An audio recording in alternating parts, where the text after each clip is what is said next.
Welcome, everyone. Very good morning, all of you. Welcome to today's session. Good morning, ma'am. Good morning, ma'am. Very good morning. Very good morning. How are you all Good doing? morning, How ma'am. was the last week? Okay. Good, ma'am. So tell me, can any one of you list down any three of your accomplishments in the week that just went by? Any three, maybe small, maybe big, any three accomplishments like you would like to share? Three. Could be a small little thing that maybe I started studying for my domain seriously, or something that you did. Just raise your hand and speak up. Three sentences or three things in the previous week which you feel were an accomplishment, big or small. Who can share that? Let's begin today's session on a positive note by sharing some of our biggest achievements in the last week. Okay, I can see Jay, Lekha. What about others? I want everybody to think about it. Okay, let's begin with Lekha. Lekha, go ahead. Share your three accomplishments of the last week. Yeah.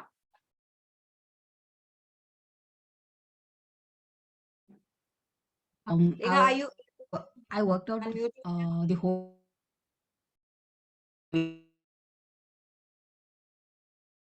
Lekha, somehow your voice is not very clear. Am I Can everybody hear Lekha?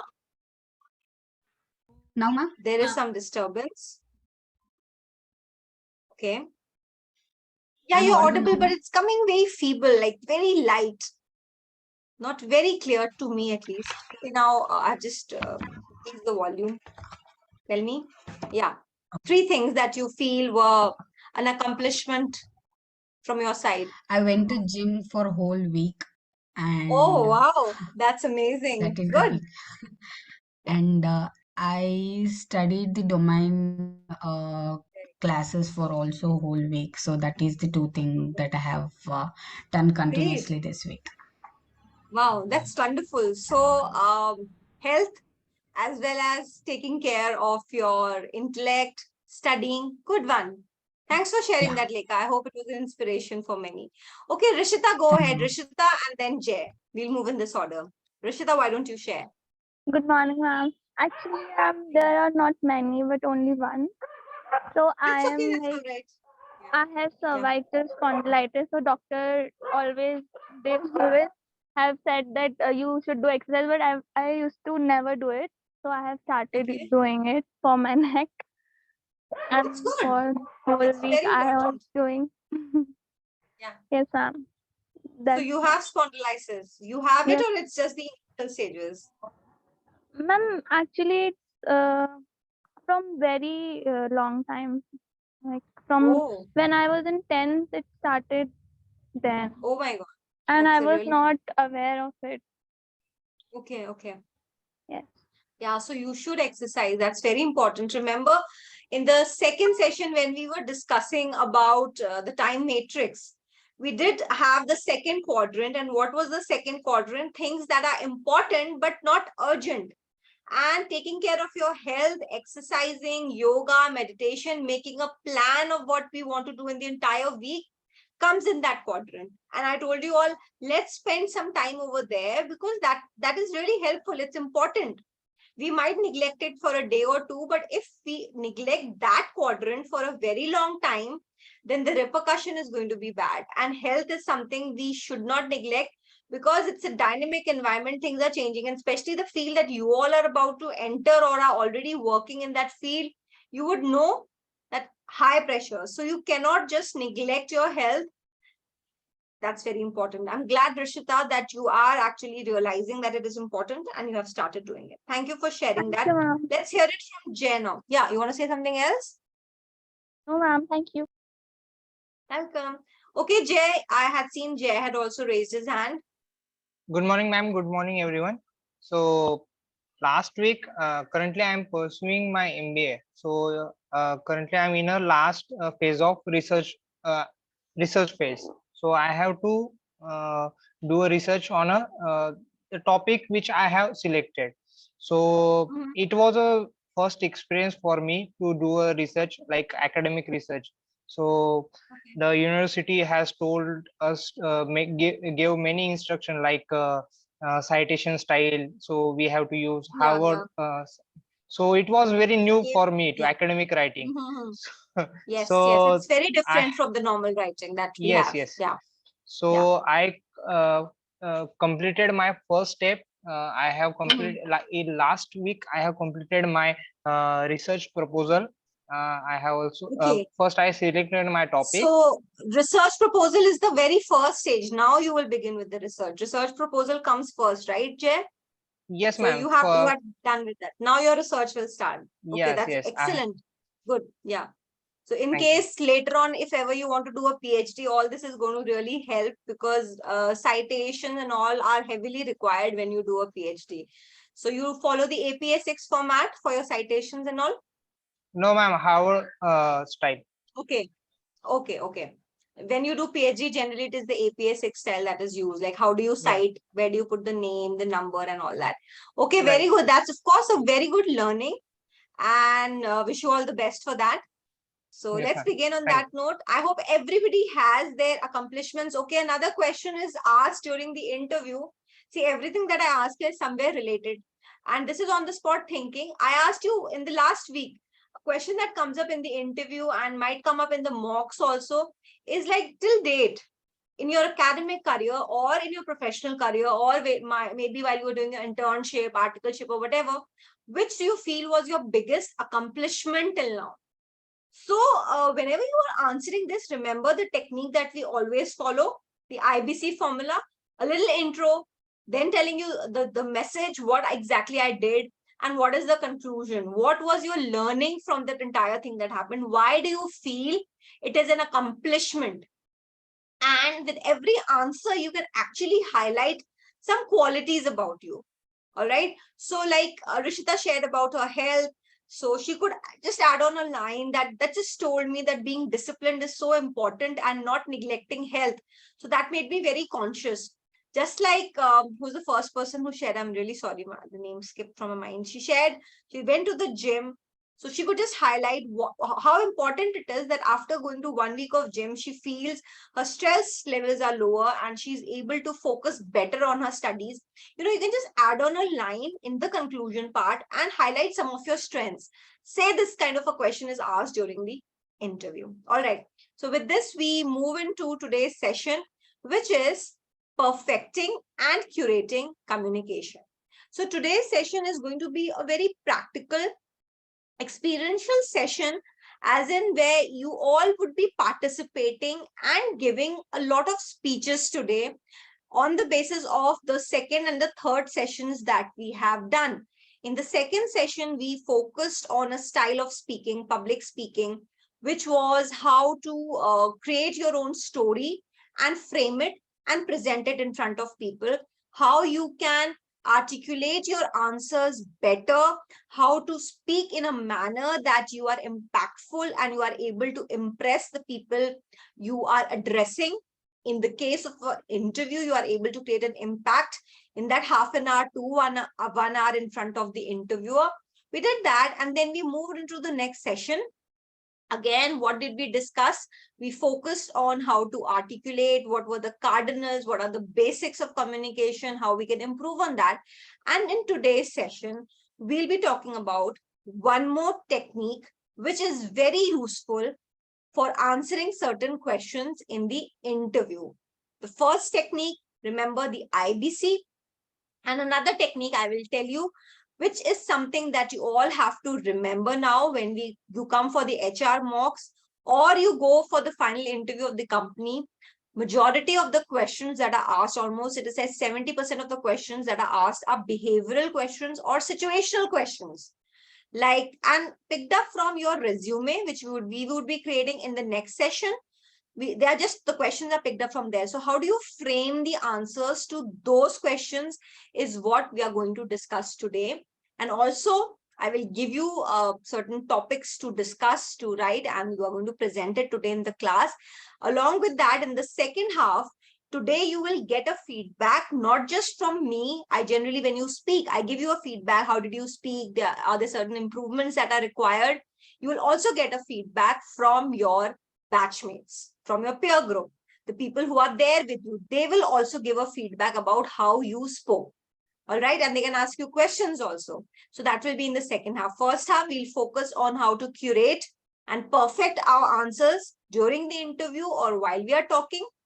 And in the second half, we will focus on giving the speech. First, we'll prepare the speech and then deliver the speech in the class and take a feedback from the rest of the batchmates. How we'll do it, I will tell you as and when we reach there. So perfecting and curating communication. I told you a brief. You tell me what do you understand. How can you perfect and curate your communication to create a good impact? Can somebody share that? What are your views? How can you perfect your communication? Anybody? Ajay, Ashwini, Monica, Nandini, Anupam, Darren. What are your views on this? How can you perfect your communication? Darren says by being a regular speaker. All right. So practicing on a daily basis, practicing whenever you get an opportunity to speak, definitely it will help you to perfect, but practicing the right things, doing things the right way. Just standing in front of the mirror and speaking non-stop will not make me a great speaker unless and until I know the technique to follow. Until and unless what I am speaking is making sense. So yes, Ashwini also says regular practice, reading and writing. Writing is very important. Sometimes while we are talking, we are not able to coherently speak what is there in our mind. And when we write it down, it becomes much more easier to pen down our thoughts because we are not focusing on articulating the words. We are just focusing on just writing down everything that is coming to our mind. So we are able to better write down what is coming to our mind and then speak it out. So always write down what you need to speak, practice it, and then deliver this. Find the mistakes and correct them. Find out what mistakes are there, that the mistakes could be with your vocal, verbal, or any other aspect of your non-verbals. Right. Very rightly said, Satya. Okay. Practicing difficult words. Yeah, Ajay says practicing difficult words. Maybe enhancing your vocabulary a little bit. Sometimes we fall short of words, don't know what to say, and we repeatedly keep on using the same words over and over again. And we ourselves realize that we are using a word repeatedly and then our confidence dips, especially if it happens in the interview, not such a good scene. So if we can enhance our vocabulary, and how can we do that? By reading, by listening to people who are good speakers or great speakers, listening to some speeches, that is also very helpful. So talking about speeches, I generally begin the session with something interesting, a nice video. And I think this is the drill that we usually follow, that you watch the video, pen down your thoughts. Why do you feel honing your communication skills is important? We'll do this, but I have not brought one video. I've brought two videos. One video, I believe I've already shown you all. Have you all seen this video? This involves a lot of aspects of vocal communication. Have you all seen this video? Yes, ma'am. Okay.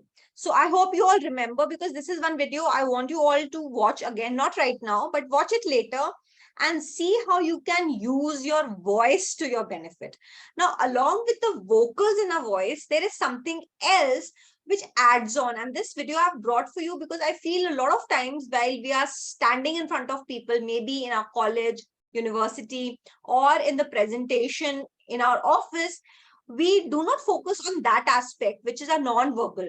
And somehow or the other, and in the interview also, and somehow or the other, we exclude that personality, that we are not confident. And why does that happen? That happens because subconsciously we are giving away signals or cues that we are not confident. And that is what the other people, that is the light in which the other people see us. So even though I may be very well prepared for the interview, I might have studied a lot, I might be getting great marks in my domain, but when I go for the interview, I do not realize certain aspects of non-verbals and I do those mistakes. So this vocals video, you have already seen how you can play with your voice to create an impact. Now another video I'm going to play in front of all of you is related to the non-verbal aspect, that is our body language, some aspects of it. And if she tells you to do certain things, do this, do that, just wherever you are sitting, just try doing it. Okay, so are you all ready to watch this video? And after this, we can have a little discussion on what did you observe, if there was something, and note it down also. If there are certain things, I'm sure it's going to be 1 or 2 learnings definitely for everyone. All right. So tell me if you can see the video on your screen, and tell me if you can hear the voice when I play it. Audible? Yes, ma'am. Yes, ma'am.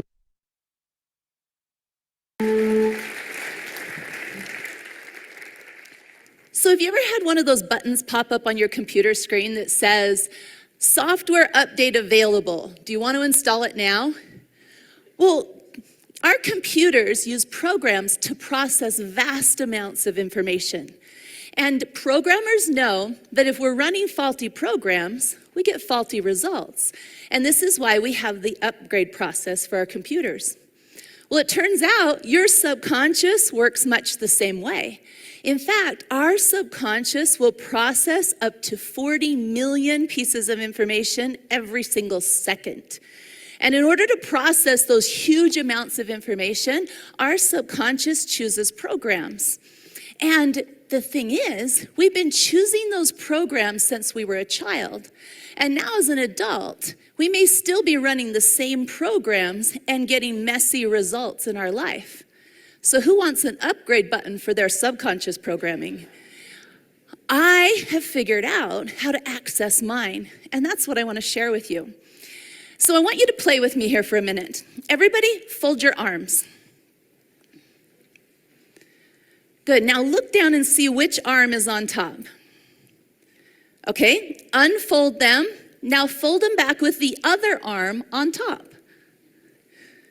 Okay, how does that feel? It's awkward, it's uncomfortable. This person over here is like, arms do not do that. But what you're feeling there, in science, they have a term called cognitive dissonance. Now, cognitive dissonance states that we cannot hold on to 2 conflicting ideas without discomfort. Our brain cannot hold on to 2 conflicting ideas without discomfort. So you can all unfold your arms now. I don't want you to fold your arms the whole time. But what you felt there was the feeling of a conflicting program. And so cognitive dissonance is one of the parts that gives us an opportunity to upgrade our subconscious programming. And here's the other part. When it comes to communication, there are 3 main parts to our communication. There's the words that we speak, and then there's the tone of those words. Have you ever gotten in trouble for your tone of voice? Yeah, it has messages with it. And the third part is our gestures or our body language. And so when we don't know what messages we're sending with our body language, and they don't match the words we speak, people will discount the words that they hear to believe the gestures they see, because our subconscious understands the difference between those 2 messages. But Anne, how can our brain send out 2 different messages at the same time? Well, it's because your subconscious is what runs the majority of your body language. And remember, our subconscious is working on programs. And our subconscious, or our whole brain, is inherently out to conserve energy. Our brain wants to conserve energy and knows that it's easier to maintain the current programs than to adopt a new one. And so when we put these two ideas together, we now have access to this update for our subconscious programming. So let me explain by telling you where I was in my life not too long ago. In fact, it was only about 6 years ago that I was at a place where, let's just say, it was very hard. I tried to interact with people, and I found people to be very argumentative, to be unpredictable, to be hard to be around. And it was just not fun. And I decided that everybody on this planet is just mean. It's just the way it was. In fact, I got to where I would send my kids to school in the morning, and then I would hide inside the house. And I wouldn't answer the door, and I wouldn't answer the phone, because no matter how hard I had tried, the results I was getting were not matching the effort I was putting forth to interact with people. And I felt stuck. So this is where I was, and I saw people having opportunities, but I couldn't seem to catch one for myself. So even though in my life I had worked as an engineer in flight simulation and explosives, this is the point of my life where I changed and started studying communication and body language. And as I learned these two parts that I just told you, I started to recognize that they would give me a choice to change the way I interact with people. And I began to put it into practice because I wanted to understand why some people could figure these things out, but I wasn't. So let me teach you a little bit about body language so you can understand what's going on here. When somebody feels weak, if I feel weak, I will use weak, closed body language. My shoulders will come down, I'll fold my arms, I'll look down, maybe even my weight goes on one leg because I feel weak. But by contrast, when somebody feels strong, their body language opens up. They might put their arms down to their side, their shoulders go up, their chin goes up, they'll smile, their weight goes on both legs. Now remember, in my life at this time, I felt weak, but I wanted to be strong. And so I decided I was going to figure this out. And I looked around me at people who were successful. I looked at celebrities. I looked at business owners. I looked at people around me in relationships that were having very strong, powerful relationships. And I realized that these successful people were not behaving exactly the same as me. So here's how it looked for me. Since I felt weak and I was afraid of the people I was interacting with, I very often folded my arms. I kept my arms folded a lot. And if anybody had asked me why, I'd tell them, well, because I have nowhere else to put my hands when I'm not using them. I don't want them just hanging out here. I'm going to fold my arms. But when I watched these successful people, the majority of the time when they weren't using their hands, they put them down to their sides. So I decided I was going to try it. And if you could have been in my brain at the time, it would have been very entertaining. Because as I walked around, I had this dissonance going on inside of my head. Because my old program was saying people are unsafe. But I was choosing to send a message that I felt strong and comfortable and open around people. So I said, my hands will go here when I'm not using them. Now, that doesn't mean I walked around like this. That would be very weird. But it does mean that when I wasn't using them, I put them away here. But then my subconscious would say, it's more comfortable to fold your arms. And I'd say, no, I want my arms here. Fold them here, fold them here, fold them here. And that's what it felt like in my head. But after a little while, my subconscious decided, you know what? It's going to be easier to just adopt the new program and not keep arguing with her. And I began to feel differently. And so people around me started to notice.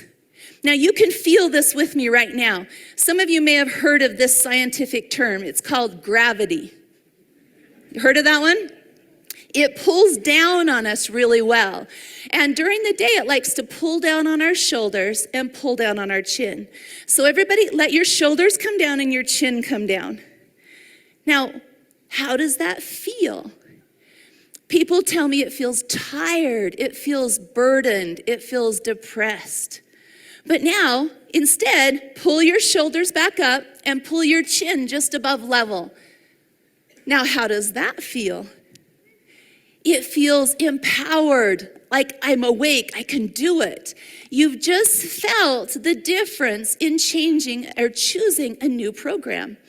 In fact, in 2009, there was a study that was published in the European Journal of Social Psychology. And in there, what they had done was they asked people to fill out a self-evaluation. And they did the self-evaluation either in a slumped stance or in good posture. And the people who had good posture rated themselves higher on their self-evaluation. And it turns out your grandma was right. because she was pretty smart. She kept telling us to sit up straight. But that is an opportunity to feel different on the inside of us. So that's one of the things that I did to start changing my programming. May I share 2 more with you? Okay, what I noticed about me. Well, actually, let's talk about you for a minute. When it comes to body language, I watch body language everywhere I go. And I've worked with thousands of people. And what I found is that the majority of people will use a lot of push away body language. They push away. And then they wonder why they're not getting job promotions or raises or opportunities or relationships in their life. But they're pushing things away. In fact, the fastest way to see somebody use push away body language is give them a compliment. When you give somebody a compliment, how do they respond? Thank you. And they like throw the compliment away. Or they'll explain it away. I love it. I do little tests all the time. I'll give people a compliment and then I watch their body language after the compliment. And often people suddenly have to brush off their pants when they get a compliment. Or they'll like brush their shoulder. Or my favorite was once I gave a lady a compliment and she said, "Oh, thanks." And I'm like, so that was a disgusting booger you had to flick off your finger. When we have compliments coming to us, if we can't receive a compliment, how are we going to receive other things coming to us? So I recognized this and decided I wanted to access this program that was inside of me, whatever it was. And I realized the easiest way to do this would be to change how I reacted to a compliment. And so now, instead of pushing compliments away, I decided when somebody gave me a compliment, I would scoop it up in front of me and place it gently in my heart. So I would just go like this, while using the magic words, "Thank you." Have you heard those words? They're good. So try it with me. Thank you. Oh, do it again. That's fun. Thank you. Now notice how a lot of your mouths, the corners of your mouth went up when you did that. Because you felt the difference. You felt the difference. And so when you use this kind of body language, it's changing the program in your subconscious. And as I was doing this in my life, people started to notice the difference in me. And one of the people that noticed the difference was my teenage son. Because at this point in my life, he was 13 years old. And we had been moving around quite a bit. So he had gone to 4 different junior highs. Anybody ever been to junior high? Crazy place, junior high. And he'd been to 4 of them. So he comes home one day after the first day in his 4th junior high. So now I need a volunteer. Oh, awesome. Would you come up and be my volunteer? So he'd just gone to his 4th day, or his first day in the 4th junior high.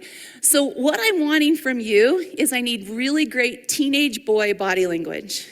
Can you do that for me? Oh, nice. There you go. Yeah, get that phone out there.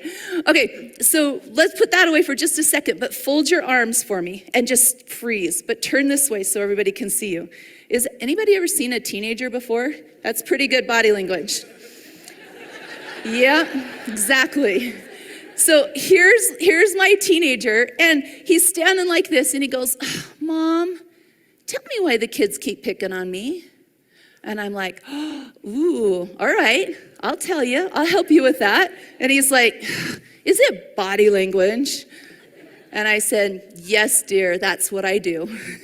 And he goes, "Fine, tell me then." So I knew with that attitude, I had time to only share one piece of body language with him. And I wanted to share something that would send a different message out, but also send a different message to his subconscious. And so I chose legs. And I asked him, I said, "At school, do you stand with your weight on one leg like this?" And he goes, "Yeah, Mom, we all do, duh."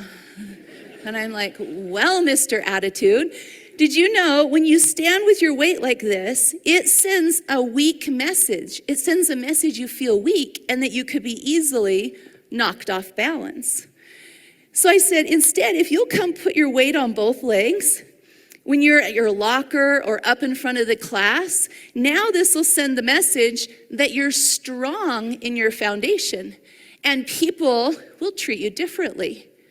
And he rolled his eyes and he's like, sure, Mom. So thank you. Thank you for being my volunteer. And so I waited and I thought, well, we'll just see what happens.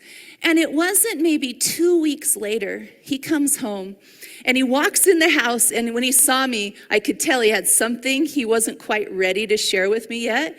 So I just waited patiently. And he comes over and he stands next to me and he goes, oh, Mom, it works. And he ran out of the room. But he tried it. And the end of that school year, I gave him the option to change schools again. And he said, nuh-uh, Mom, I have more friends and better results at this school than any of the schools I've been to. And the only thing I taught him was legs. But that, teaching him of that helped him access programs in his subconscious. So it turns out you have an update available for your subconscious programming. The question is, are you going to install it now? Change your body language and change your results.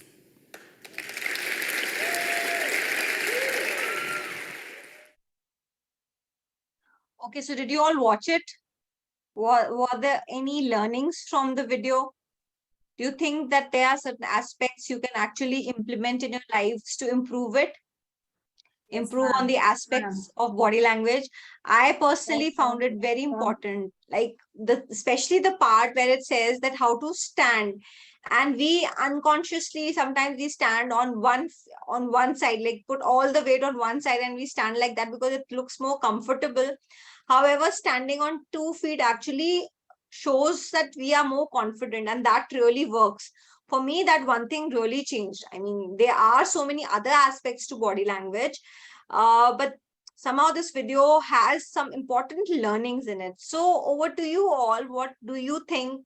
And when it comes to communication, I told you communication is never not happening. You are always communicating. Even when you are not saying anything, you are communicating through your appearance, body language, the way you talk, your vocal, verbal, your digital presence, and even the etiquette that you show.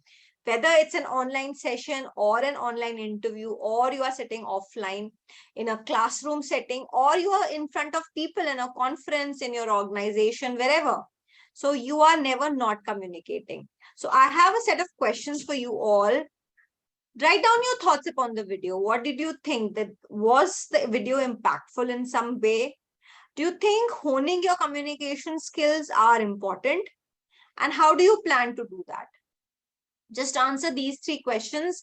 And do you have any plan to improve on your goal setting map means? Like, what does it mean? How to improve is one question.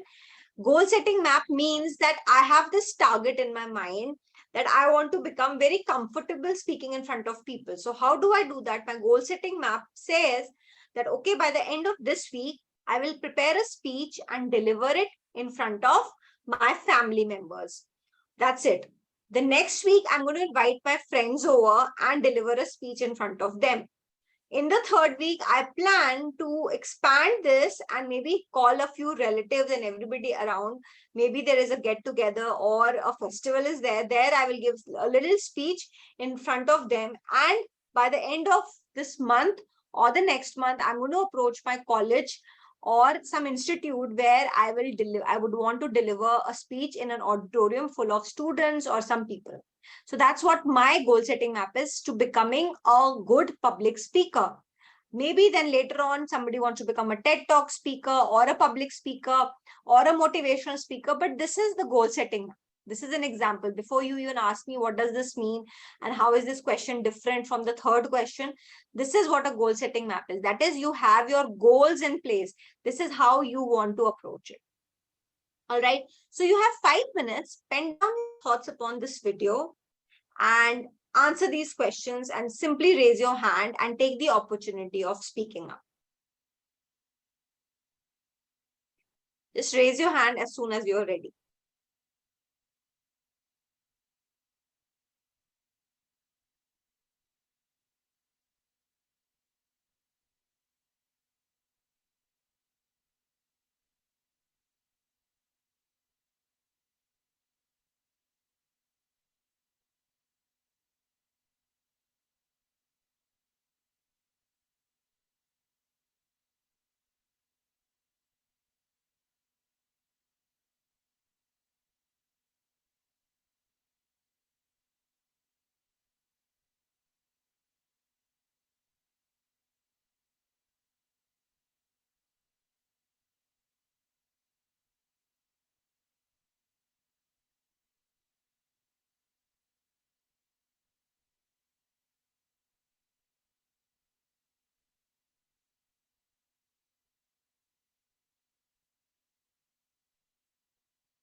Anybody would like to share? And for those who cannot unmute themselves or switch on the camera, you can put it in the chat box in brief. I will read out the answer for you.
Okay, yes, please raise your hands. These are very simple, basic questions that you need to answer. Who can give me the answer to these questions?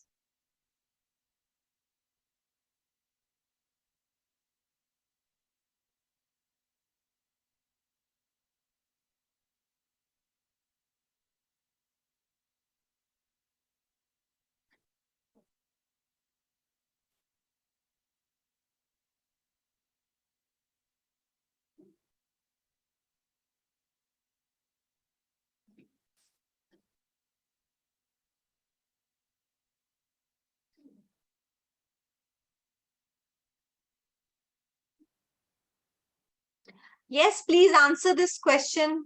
All the questions on the screen. Anybody ready with the answers?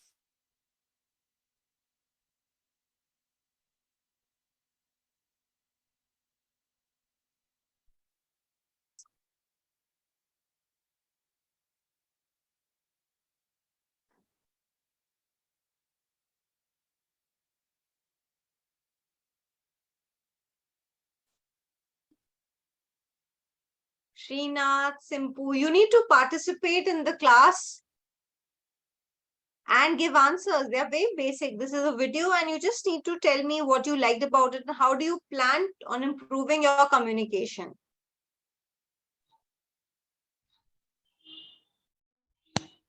Good morning, ma'am. Yashika here. Yes, Yashika. So my takings from the video is there are 5 points that I noted down. First, be clear with your thoughts. Conflicting ideas will always create confusion in your mind. So if you're clear with your thoughts and you're comfortable, it will give you an idea of what you want to communicate ahead. Second would Okay. be the tone while you communicate. So many times if we are in the mood where we are very angry, the communication would it would be misinterpreted by the other person. So you always have to Okay. watch on your tone. Third Mhm. would be you always need to upgrade yourself, adapt to the new environment, adapt to the place where you Mhm. are. You cannot be Mhm. formal or informal all the time. You cannot have a gray Okay. area. Uh, Mhm. Fourth is the body language. It is very, very important. Like one thing that she said, while you accept any compliment, you need to be gracious Yes. about it, or you need to scoop it in.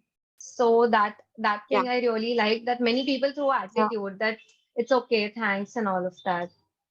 Attitude, So or it's more like we get embarrassed. No, I don't need it. I mean, they instead yeah, of like yeah, yeah. attitude, You have to but put what it in a better way, right? Yeah, no, and what happens is very rightly said, we do not put it in a subconscious mind that yes, we have done something good and people are Right. appreciating. We just shirk it away. We Uh-huh. just say, okay, yeah, it was nothing. Okay, if you're wearing a nice dress, oh, it belongs to my sister, something like that. We're not able to Uh-huh. accept it and we are not putting it into It, a subconscious mind that we are really good.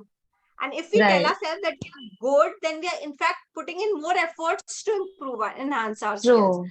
So that is what. So when we accept it, not only are we making the other person feel good about it, but we are telling ourselves that yes, I got this compliment, I deserve this compliment, and Yeah. that is why I got this compliment. Because they are very Okay, very rare, nice. so receiving it Yeah. is very becomes embarrassing sometimes.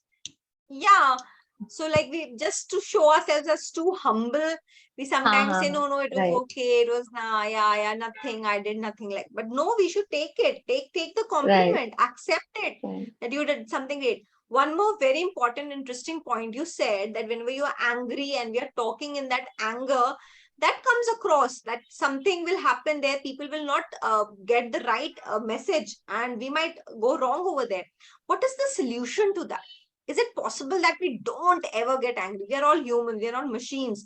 That okay, we have this switch off or switch on button and we do get angry, or sometimes we get restless. Sometimes if you are reprimanded or scolded in front of people, that might happen at a workplace or at home, so we get angry. Can somebody tell me what is the solution? Like somebody is triggering me, I am not at fault, but somebody is triggering me to do something. How do I handle it? What do I do? I don't speak, or what do I do? Somebody can give me the solution to this, and this really happens. And a very nice point put across by you. Tell me, And who can power handle? of Who can tell? habits, maybe if you practice yoga or if you practice being positive, Okay. like most times of the day, these things Yeah, would help you cope up with your anger, maybe. yeah. Just take a break, ma'am. They may, but you have to rise to that level that you become beyond these things. And frankly speaking, for most of us, it doesn't work like that. We have to come to a level where we are really relaxed in our lives, where we can, okay, it helps. Definitely yoga, meditation will help. But any instant way of tackling that, okay, Jay has raised his hand. Let's hear it from Jay. Okay, Jay, go ahead. Please tell me. Ma'am, if someone is trying to make us angry, so I face this thing very often. So Yeah, yeah. first thing I do is just breathe and take a smile, and Okay. keep listening them, and Okay. listen all of their queries, and then Mhm. start providing optimal solution to their the problem or Good. anything That's the problem they have. that's a very nice way you put it. Good. And there is another way, almost similar to what Jay said. Okay, anybody else wants to say something? I see three people have raised their hands. Shivam, Ashwini, and Josna. Let's hear it from Shivam because I don't think I've heard Shivam speak at all. Shivam, go for it. Yeah, good morning, You ma'am. want to say? Uh, Good morning. Ma'am, when someone is trying to provoke me, I used to sit for 10 minutes and try to act as I try to find out alternatives that can be done at that Okay. point of the situation. So Just that simply means I can whatever take has 10 minutes happened, break. okay, help me understand. So whatever has happened, you sit for 10 minutes and keep on thinking about it. This is why the person said, why did this person say this to me? And you keep on thinking, and then you try to find the solution to that, right? Yes, ma'am. Okay, In good. spite of What else? What reacting, else? I Yeah. took alternatives that were on what basis I can reply him, whether it is good or not. Mhm. Or Okay. that's what I have So done. very nice. So say I deliver a speech, I practiced and it was a beautiful speech. I have put in my heart and soul in that speech, and I got a lot of appreciation, standing ovation from the people. But then a couple of people, they come up and tell me, uh, the clothes you were wearing were too bright. They were hurting our eyes. Okay, I get that kind of a comment. How do I react? Of course, it's upsetting. I was thinking that I'm going to get a compliment because everybody is appreciating, and somebody, maybe a senior person, walks up to me and say that the dress you were wearing was too bright, and sitting there in the audience, my eyes were blinded. Somebody comes and tells me, although I got a nice applause from the audience, still people come up and tell me that. How to handle such a situation? Of course, I'll get angry, I'll get agitated, I'll get irritated. How to handle that? All the solutions you gave were right. But do you think I need to think about this comment that I just got, that my clothes were too bright? Do you think that message meant something? Was it a positive critical message for me?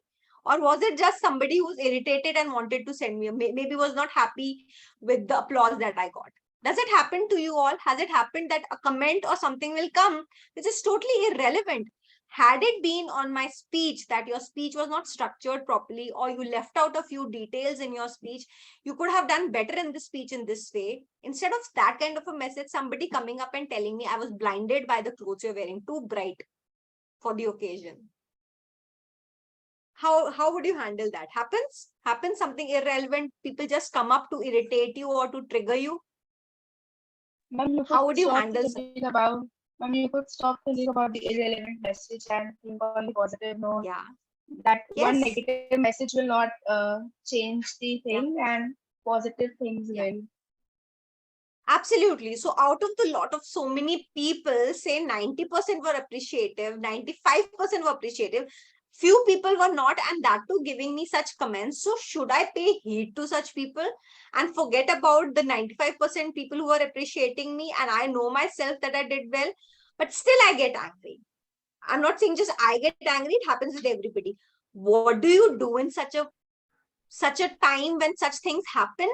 Is maybe just like as you said, cut off yourself from those people for some time. Maybe sit in a room, come to a place where they're not around. Think about what they said for a little bit of time. Shout and scream, not on them. Maybe in the room, have a pillow in your hand. Just throw all the anger out, scream, but count till 30 and be back. If you are too angry, too upset, just let that feeling pass. That will really help. If somebody has appreciated you a lot and you are on cloud 9, again let that feeling pass. You will feel very proud, you will feel very happy, but that's it. That's not the end. I mean, one appreciation is fine, but now you have to start working towards your next goal. Maybe you delivered a great speech, but now you rejoice, stay happy, have a little party, be happy about it, then start working towards the next. Similarly, when you are angry or upset, just live that anger, live that frustration for some time, but do not cling on to it. Do not keep thinking about it, that why did that person said that to me? It is irrelevant, it doesn't matter.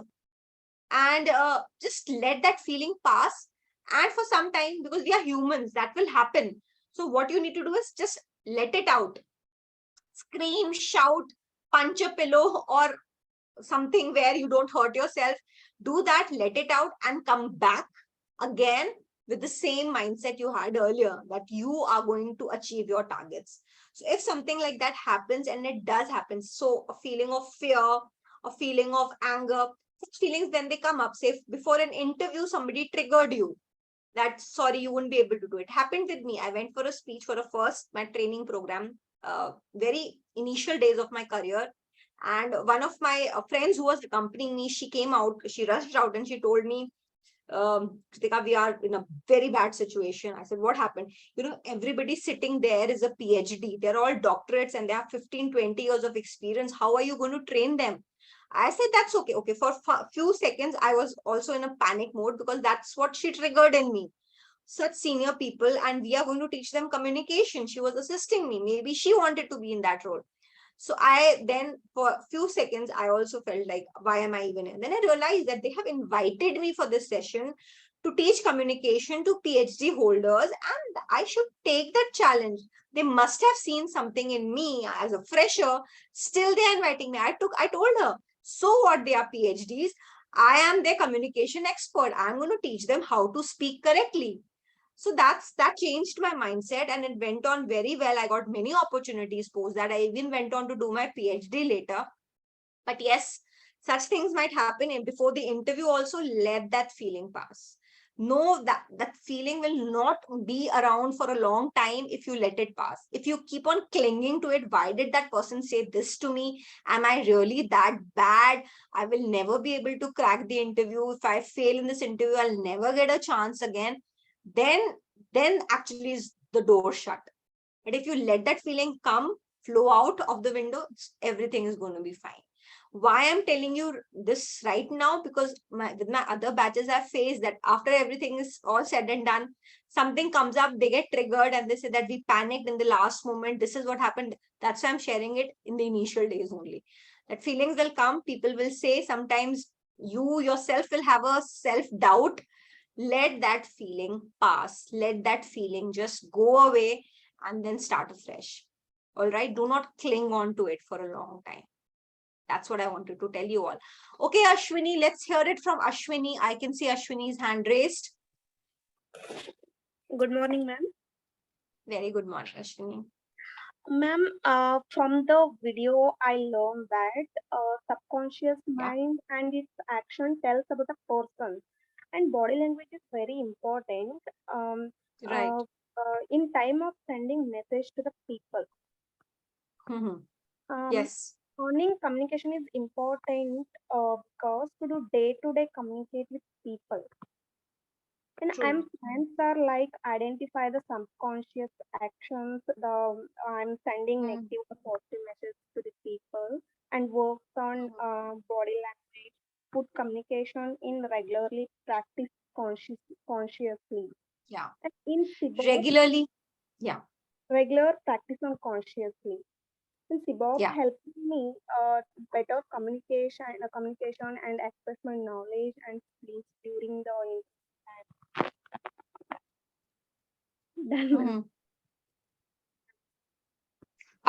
Ashwini, now your voice is not audible, but as far as I understand from what you said, and I think everybody heard that part, that you need to practice every day. So there are so many aspects of body language. So we should begin with one or two every day. Like say, I am very bad with my body language. So how do I begin? Okay, today I will just practice sitting straight and maybe walking straight. And a lot of these problems, cervical, spondylitis, they are just postural problems, that because our posture was not right, I used to bend my neck and sit in front of the laptop or the mobile. All these things, they get triggered in us. These are all these are all the which we become like diseases or problems. They are just because we do not follow the right posture. So today, if I have a poor body language, the only one thing that I'll practice today is sitting up straight. Then I will start practicing looking into the eyes of people and talking to them. Then next will be, I will start using my hand gestures in the right manner, positive manner, so that I show that I'm a confident person. So slowly, step by step, I will move ahead. If I'm already there, if I already know how to carry myself, shoulder straight, chin up, eye contact, then I just keep on practicing it. Maybe focus on my vocals, my verbals, say things in a way that people understand me better. So everybody, we all have a scope of improvement. Nobody is perfect. Nobody knows everything. But again, we all have our strengths. So we need to use our strengths and keep on improving at the same time. Okay, thank you for the share. Everybody who did share, I'm glad. I like to see you all talking and interacting. Jyotsna, you want to say? I see one more hand raised. Let's hear it quickly from Jyotsna and let's move ahead then. Would you like to share, Jyotsna, your thoughts? Yes, ma'am, yes, ma'am. So the first thing I noticed was I am a person who keep my chin down always. So I realized that that's not the correct gesture.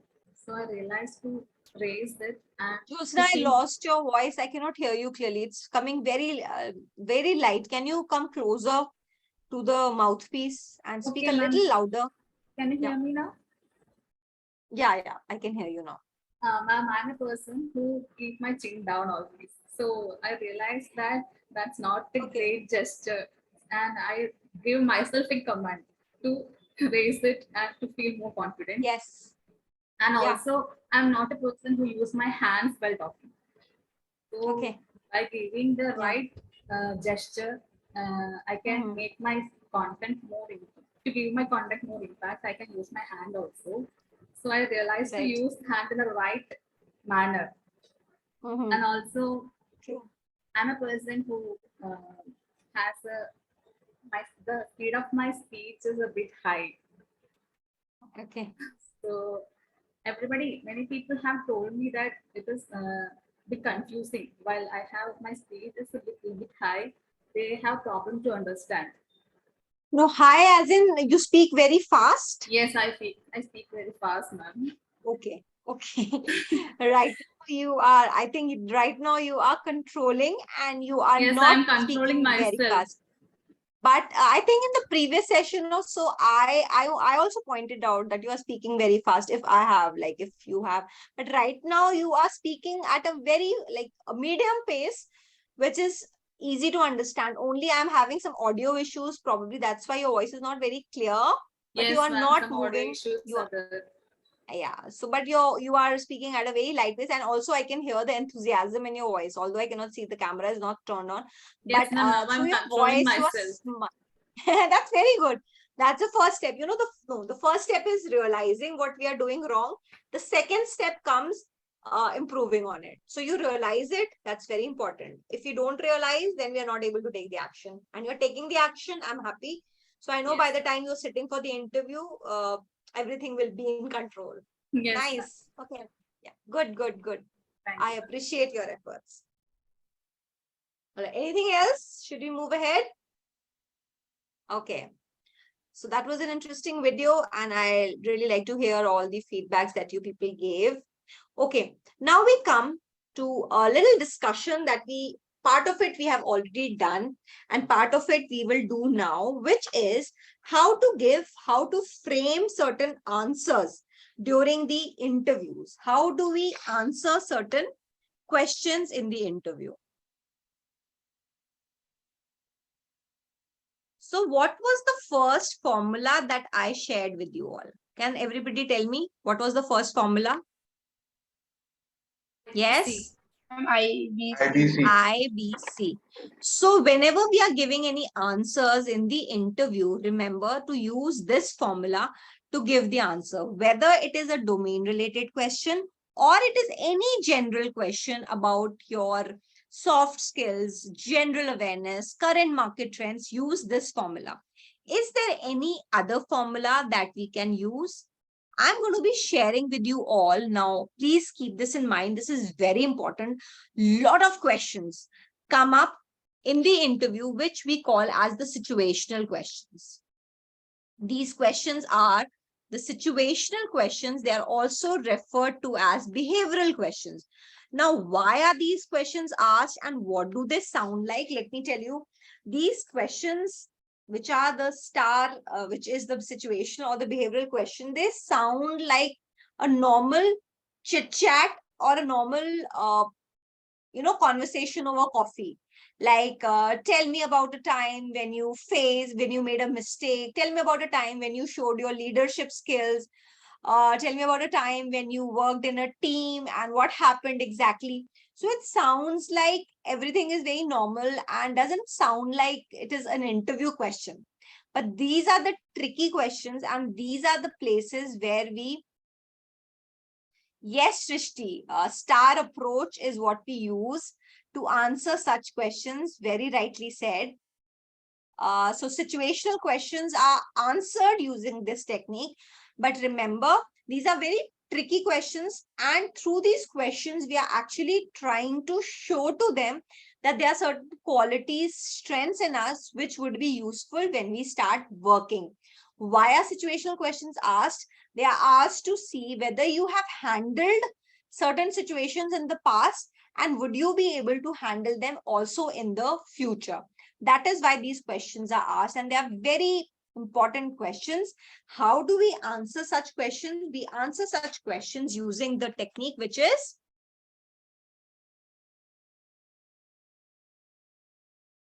yes, and the technique is called the STAR technique. Everybody, please note down this technique, which is the STAR technique. And from now on, whenever such behavioral questions come up in front of you, which technique would you be using to answer the question? What does S stand for? S stands for situation. Yes. So you talk about the situation. T stands for task. A stands for action. And R stands for the response or the results. All right. So the response or the results. So how do you take care of this technique? Everybody please note down the STAR. You already know the IBC technique, and now we have discussed the STAR technique. So STAR means situation, task, action, or response, or the result. Now say a question comes up to you. In the interviewer asks you, have you ever worked in a team? Okay, I ask you this question. All of you, tell me. If I ask you this question, have you ever worked in a team? How will you answer this question? Have you ever worked in a team? Will the answer be a yes or a no? Yes. What does the interviewer want to know by asking you? So if I Ma'am, just say yes, of course. Yes. Yes. Okay. So that's it. I will say yes, or I No, might say ma'am. no. Yeah, go ahead. Ma'am, the interviewer wants to know, like, when we worked in the team, what was the situation? What were the outcomes we worked? Exactly. Right. So if this question comes up to me in the interview and the interviewer asks, okay, have you ever worked in a team? Then I say, well, 2 years it was complete lockdown. And then, of course, when I started working, teams are always there. That's it. That will not help me to create an impact. How can I tackle that question? I can use either IBC, or I can use STAR, or I can use a combination of both. So I can say yes, while we are working in organization, definitely teams are there, and I'm a person who really believes in the power of a team. And I can share an example which very recently happened in my organization. So what am I going to do over here? Start using the STAR technique. The situation, my manager walked up to me. We were all in our team and we were working. Say I was in college and the professor walked up to me. So I can change the situation accordingly. If I have work experience, I'll put in the example of work experience. If I do not have work experience, then I'll put in college days. If my college went 2 years in lockdown or corona, I can take up examples from my school life. Even if that has not happened, then I'll pick up an example from an event that happened in my family. So we have to give examples. So I take a situation. My HR manager walked up to our team one day. So we were working in a team, right? She told us that the sales of your team has been falling down and there are chances that due to the attrition, you might be asked to leave. This team might be dissolved. And after she went, there was a complete chaos until and unless you come up with some ways of increasing the sales. So there was complete panic in the team. Everybody was started worrying. So the situation was HR manager came, kind of a storytelling is also happening. She told us or he told us that this team will be dismantled. You will be asked to leave. So panic situation was there. Now this is the situation. What action did I take? Now I will not shy away from telling the interviewer that I took some actions. So my action was I discussed with everybody. I said, let's brainstorm. Let's come up with some good ideas of how to increase the sales instead of sitting here and cribbing and panicking. Let's come up with some good ideas. And we had a 15-20 minutes of brainstorming session. Why I brought everybody together? Because I believe everybody comes from different backgrounds. And instead of one person giving the solution, if everybody pulled in their thoughts, you would have better ideas. So everybody came up with the ideas. My suggestion was, let's capitalize on the internet. Let's make use, because our company had never used the internet as a medium for publicity. Some examples, somebody came up with, let's visit our previous clients and offer them some new ideas, etc. So we came up with some great ideas and we approached our manager. And so STAR, situation, task, and in hand, we wanted to increase the sales. This is the action I took. The result was we went to the HR manager, gave all the ideas. In fact, 3 of those ideas were immediately implemented. And within the span of next 3 months, our sales went up by this much percentage, I can mention. And everybody later on appreciated me for the efforts that I took the lead. I actually proved myself not only a good team player, but also a leader, an influencer who everybody would listen to and react to. So just with this one question asked, I showed so many qualities about me that this is what I'm capable of. I'm a person who doesn't give up in such grave situations. In fact, I start thinking how I can overcome such a problem. So what did I do over here? I used this technique of STAR. to bring an answer, give an answer, an impactful answer, but also show to the interviewer or the HR person that I am capable of handling stressful situations also.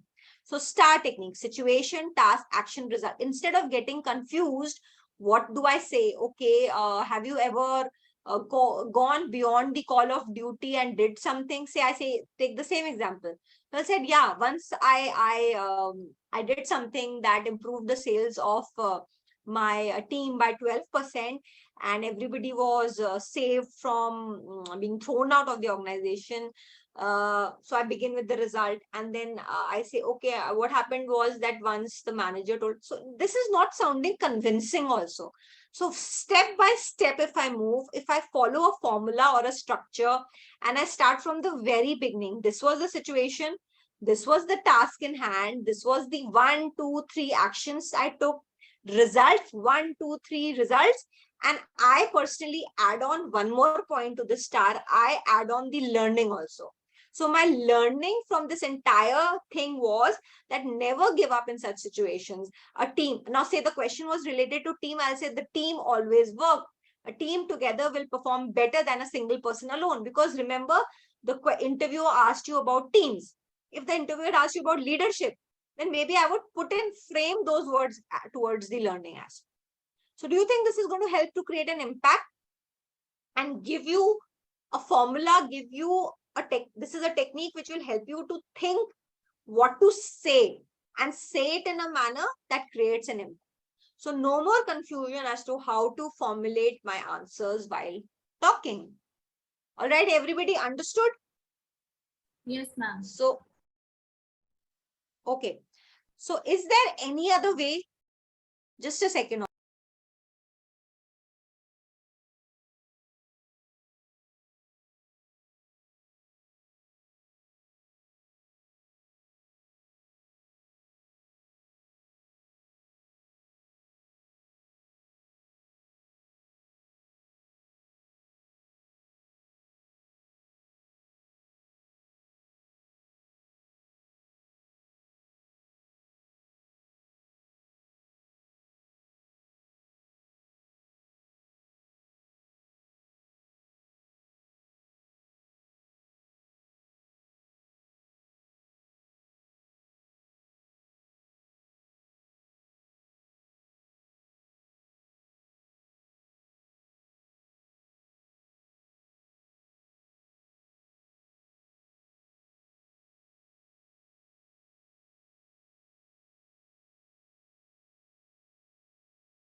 Okay, I'm so sorry for that. So the STAR technique to answer behavioral questions. So now another question that might come up. Okay, let me ask you this question. Either use IBC or STAR to answer it. Why should I hire you? Why should I hire you? Now, this question is asked during the interviews and a very common question. Okay. 2 minutes, think about it. Tell me how you will answer it. Anybody?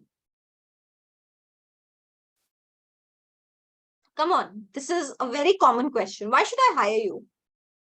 Anyone? Yes, Nandini, would you like to answer? Come on, I want to hear everybody talk in my class. You don't have to just log in and sit back and give the attendance and go. Because whatever evaluations I do towards the end in the HR mocks is dependent on how you have answered during the classes also. It will not be that you just come log in for the HR interviews and you expect that. You have to participate, you have to give answers. Okay. Come on, I'll take the names and you have to speak up. Let's see who doesn't answer. Anupam Singh, why should I hire you? The most common question that is asked during the interview. Anupam, can you give me the reply? Sneha Singh. Yes, ma'am. Okay, go for it, Sneha. Why should I hire you? Firstly, I'm a fresher. I have a theoretical knowledge, but I can do hard work for my organization, and I will put my all efforts for the good progress of my organization, being punctual and sincere, and Okay. I can finish the work to me and time and try to fulfill all the needs of the Okay. company from me. Okay. Okay. Good attempt. Thank you for Thank you. answering that. Okay. Then I see a hand raised. Who had raised? Okay. Pavitra. Let's hear it from Pavitra now. Go for it. Hello, ma'am. Good morning. Very good morning. Yeah, this question basically, when I have interviewed, my HR didn't ask this question or my manager didn't ask. But while preparing for an interview, I had gone through many videos how to secure an interview.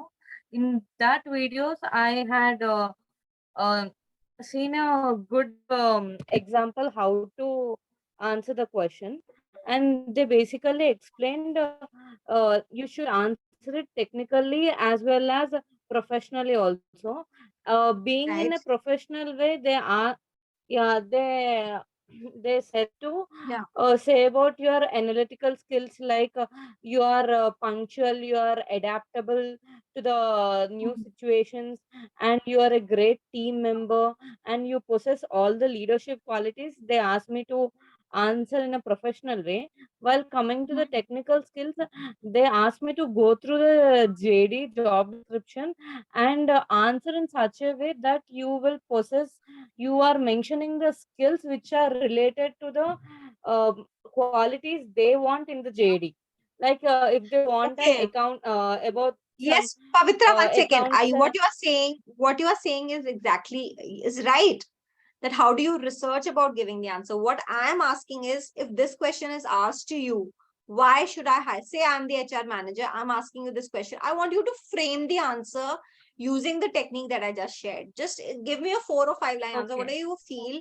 So yeah, that is the background. That is what we will keep in mind. And later on, we'll discuss this also, that how to give the perfect answer. Right now, I'm just asking you to use the technique and think that you are in the interview. This question is put forth to you. Why should I hire you? So what is the answer that you will give? That's what I'm asking, right? Yeah, go ahead. Would you like to share that, Pavitra? Or let's hear it from Shrishti now.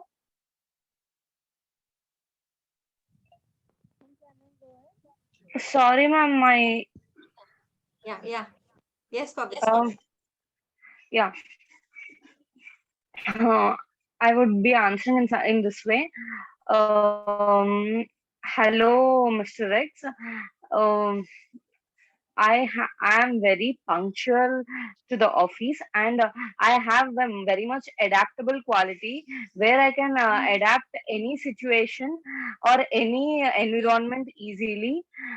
Okay. I do possess leadership qualities. Not only leadership, I am also a great team member. I mingle with everyone very easily. I have a warmth nature, and I do possess the skills which are indeed for this job role. And I would be the best person suitable for this role. Okay. Very nice. Thank you for sharing that, Pavitra. Let's hear it Thank from you, ma'am. Shrishti now.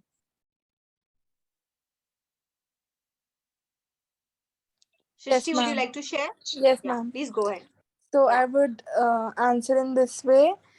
Like being a fresher, I think I'm very flexible in adaptive things and learning new things.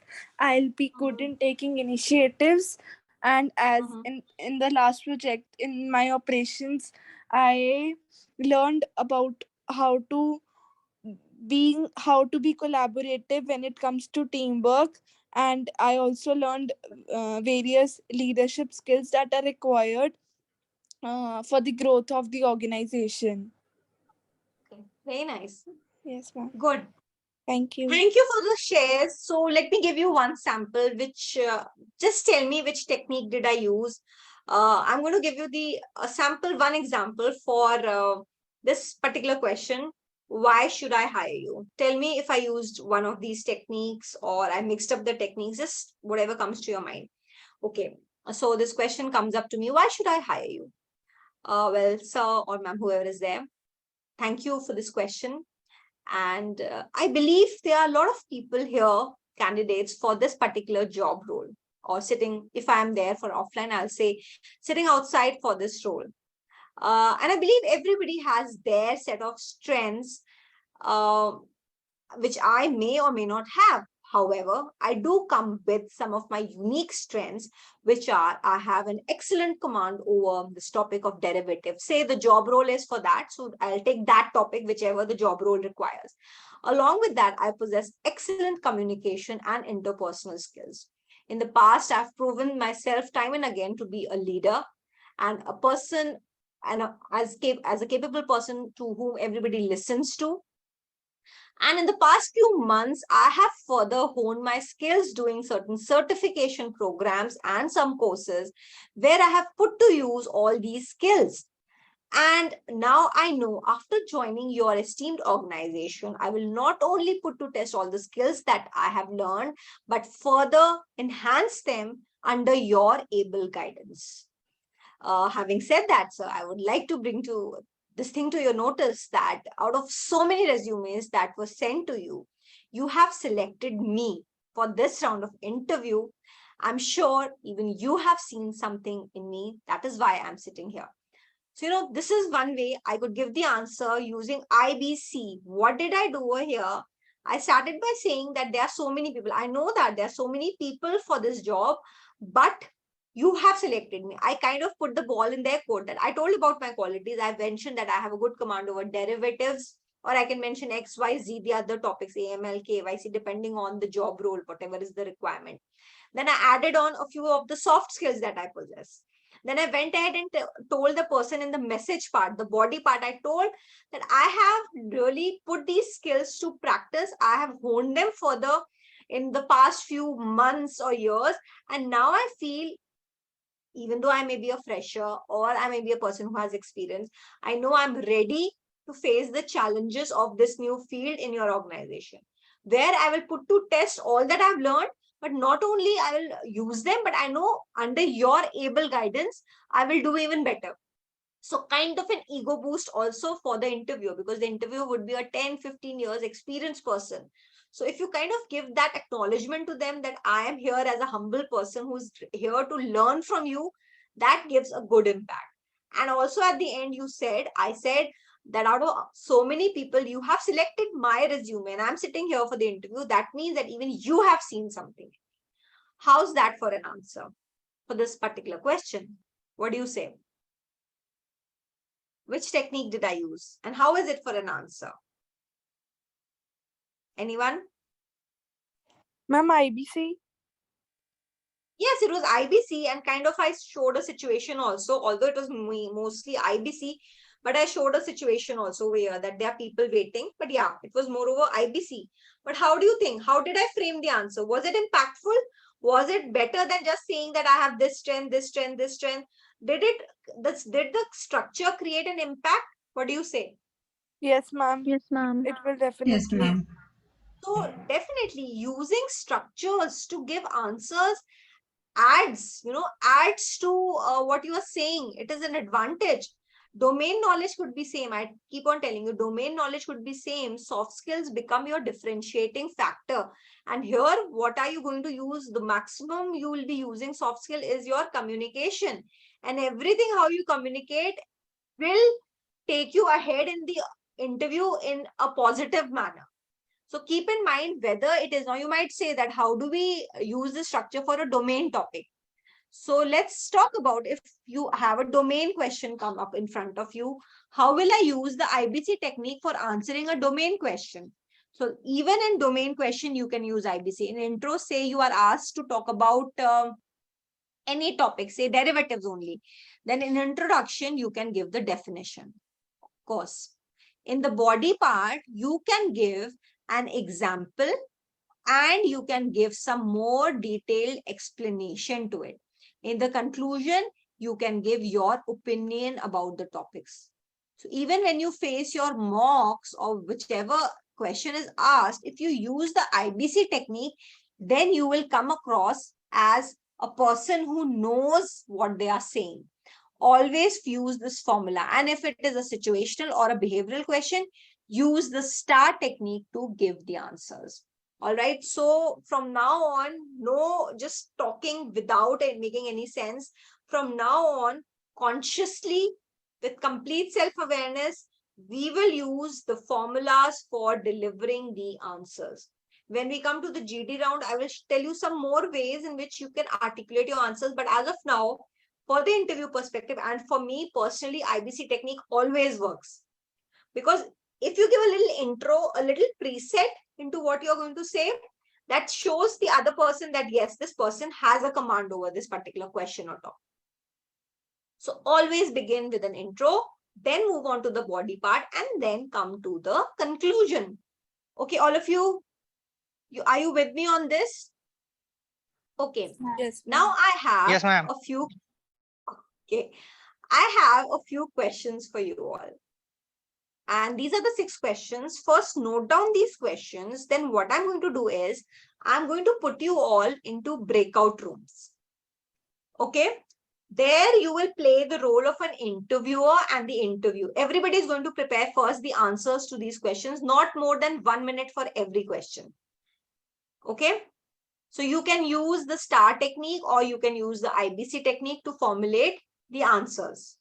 And then you will ask these questions to each other in your group. In your teams, you will ask 3 questions. One person can ask 3 questions, the other person. I'll give you 10 minutes for this activity. So you will all interact with each other. And when you come back, some of the teams can share their experiences. How did you feel about it? Any question you would like to, I'll ask just any question and you have to give the answers, either using IBC or using the STAR technique. Are you all ready for this? Please note down these questions. Take a screenshot or I'll give you a minute. Note down all the questions in this order.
Okay, everyone noted the questions? Now I'm going to put you all into breakout rooms.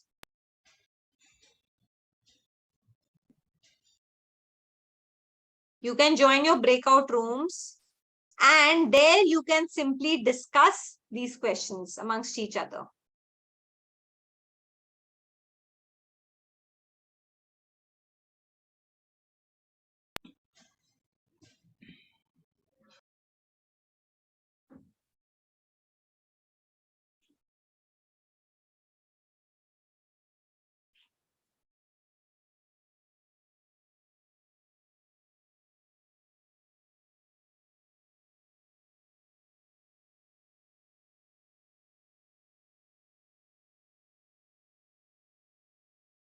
Please join your breakout rooms, everyone.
Who hasn't joined the group, please join.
What happened, Darren? You didn't join your group? Ma'am, I had joined also because of net issue. I just been kicked out of the thing. Not kicked out. Which room were you in? I'll make you join back. Before making the rooms, really, I was just thrown out because of my net.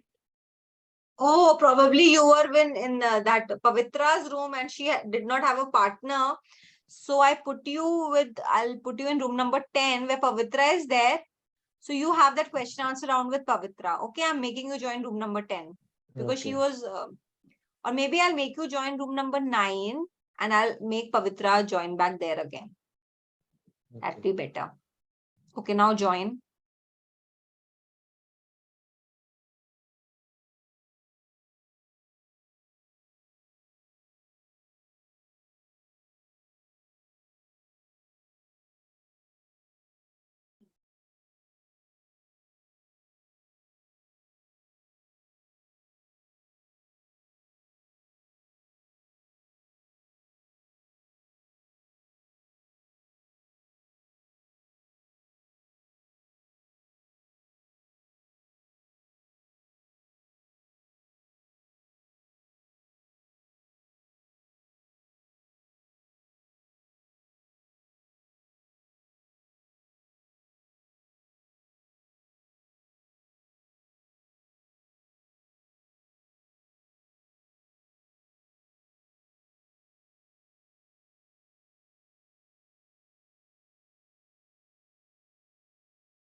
Okay, so how was the discussion? It was nice, Did you ma'am. all play? Did you all play the role of an interview? How was the feeling? Good, ma'am. So were you able to answer the questions? Okay. So let me see how many of you got it. Should I ask the questions in groups or let me just ask? Really? Okay, you can see all the slides. Whoever is well prepared, you can give the answer and the rest can decide whether you use the IBC technique or the STAR technique. But while you give the answer in a way as if it is being asked during the interview. So use voice modulation. If you want to switch on your camera, then do that, and how you will answer this question during the interview if it is asked. Okay? So simply raise your hand when I ask the question. The first question, which you can see on your screens, is describe a time when you disagreed with a team member. How did you resolve the problem? Okay, Shivangi has raised her hand. Let's hear it from Shivangi then. Shivangi, would you give the answer to this question? Are you going to switch on the camera? Okay. Sorry, ma'am. Okay. But in the next class, do that. Yeah, sure. Okay. So tell me, what is your answer? Yeah, good morning, ma'am. There was a time when I disagreed with a team member during my tenure in my previous organization. We had a sales drive for that life insurance, and the deadline was near. Our sales team decided to reach out to the farmers and ask them to invest in the products by convincing them that they are investing in some money back schemes, which was not the case. These farmers received the funds basically for setting up their tube wells and for irrigation.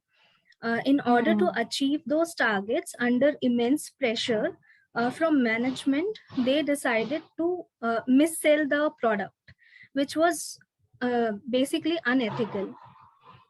So I decided to disagree on this, as I believe that it will lead to a negative impact in long run. So I approached the farmers and explained about the product with all correct information and what are the terms and conditions, what will be they getting in future after investing their money.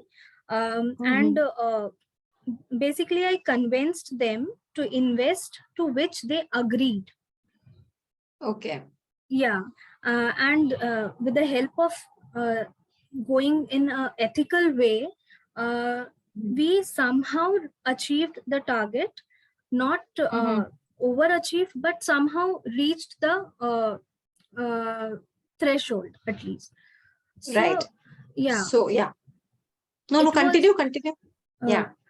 Yeah. Very nice. So the reason I strongly disagreed and informed the seniors to not to missell, because some situations held in our previous organization that even the media interrupted inside the branch when they received some sort of complaints from the farmers that our money was wrongly invested in wrong products. We received like wrong informations. We were told that we have to invest the money for a single year and we'll be getting it after 3 years, but that was not the case in insurance. So yeah, because of the missell, it definitely lead to a negative impact, not only in terms of the employee who is selling that, but for the organization as well. Okay, very nice. So everybody, which technique did Shivangi use? Okay, along with the technique that I've told you, STAR technique or the IBC technique, there is another thing that you need to keep in mind while framing all the answers, and that is how much time you are taking to give those answers. Remember the 40, 60, 90 seconds rule. So always use this time limit to give your answers. So if it's a one-line question, tell me about your strengths, then maybe you can give it in 40 seconds. If it is an answer which requires a little bit of explanation, you need to add on a few points. Using IBC, give the answer in 60 seconds. If it is a little elaborate answer where you need to give examples, some explanations, your opinions, then you can move towards 90 seconds, but that is maximum. If you go on beyond this time span, then of course the attention of the person, you will not be able to hold the attention of the listener. So keep your answers now, along with using structures, along with all the voice modulation and everything. Another aspect of time is added to your answer. So in the next time, consciously make the effort that do not stretch the answers. That is the use of the structure. If you use the structure properly, the IBC and the star, you will not go beyond time. You will know where to start and you will know where to end. Thank you, Shivangi. That was a very nice example that you used. Now, everybody, which technique did you use? Was it star? Was it IBC? Was it a combination? How was It your was answer star. formulated? Yeah, Shivangi, I was asking the others. Okay, sorry. Okay. Yeah, we should be able to pick up like what is, so that, this gives us a practice. Thank you, Shivangi, for that response. Okay, over Thank to you, you, ma'am. Lekha. Anybody should I move on to the next question? Tell me about a time you failed. Tell me about a time you failed. Okay, let's see who will like to give the answer to this. I can see Sonali and Lekha. So I saw Lekha first. So Lekha, first you answer and then Sonali can give the answer. And whoever can switch on the cameras, please do that so that you can come on the screen. For the interview and the mocks, you'll have to turn on the camera. So it's better that you get the practice now. Okay, Lekha? Yeah. Okay. The time I failed to give presentation in my BCom, the lecturer called me in front of the class to stood me up there for like 5 minutes to face the audience, because that day I felt I failed as a student because I didn't take that opportunity to give presentation because of my stage fear, and it made me feel so bad about myself. After my graduation, I decided in my PG, I started doing a lots of presentation and involving in a group activities, where even I got a lot of appreciation from the lecturers. And from that day, I realized I shouldn't be stay in my comfort zone and I should overcome my fear. Okay, Yeah, good. that's Yeah. my. So you told the learning also and that how you feared. The beginning could have been a little better. Say like we do make mistakes. To err is human. Like we can have a few quotes ready with us of different aspects, like say time management, leadership, stress management. These are the questions that are generally asked. How do you handle stress? What do you think are the difficulties that you might have to face? What were the difficulties you faced in your previous job? What were the challenges you faced during the lockdown? How did you overcome them? Such questions are asked. So if we have a few one-liners ready where we can put in those idioms or we can add on those quotes, that will also help. But nonetheless, Sonali, good. Sorry, who was answering? Was it Lekha? Sorry, Lekha, where are you? Yeah, I see Okay. you.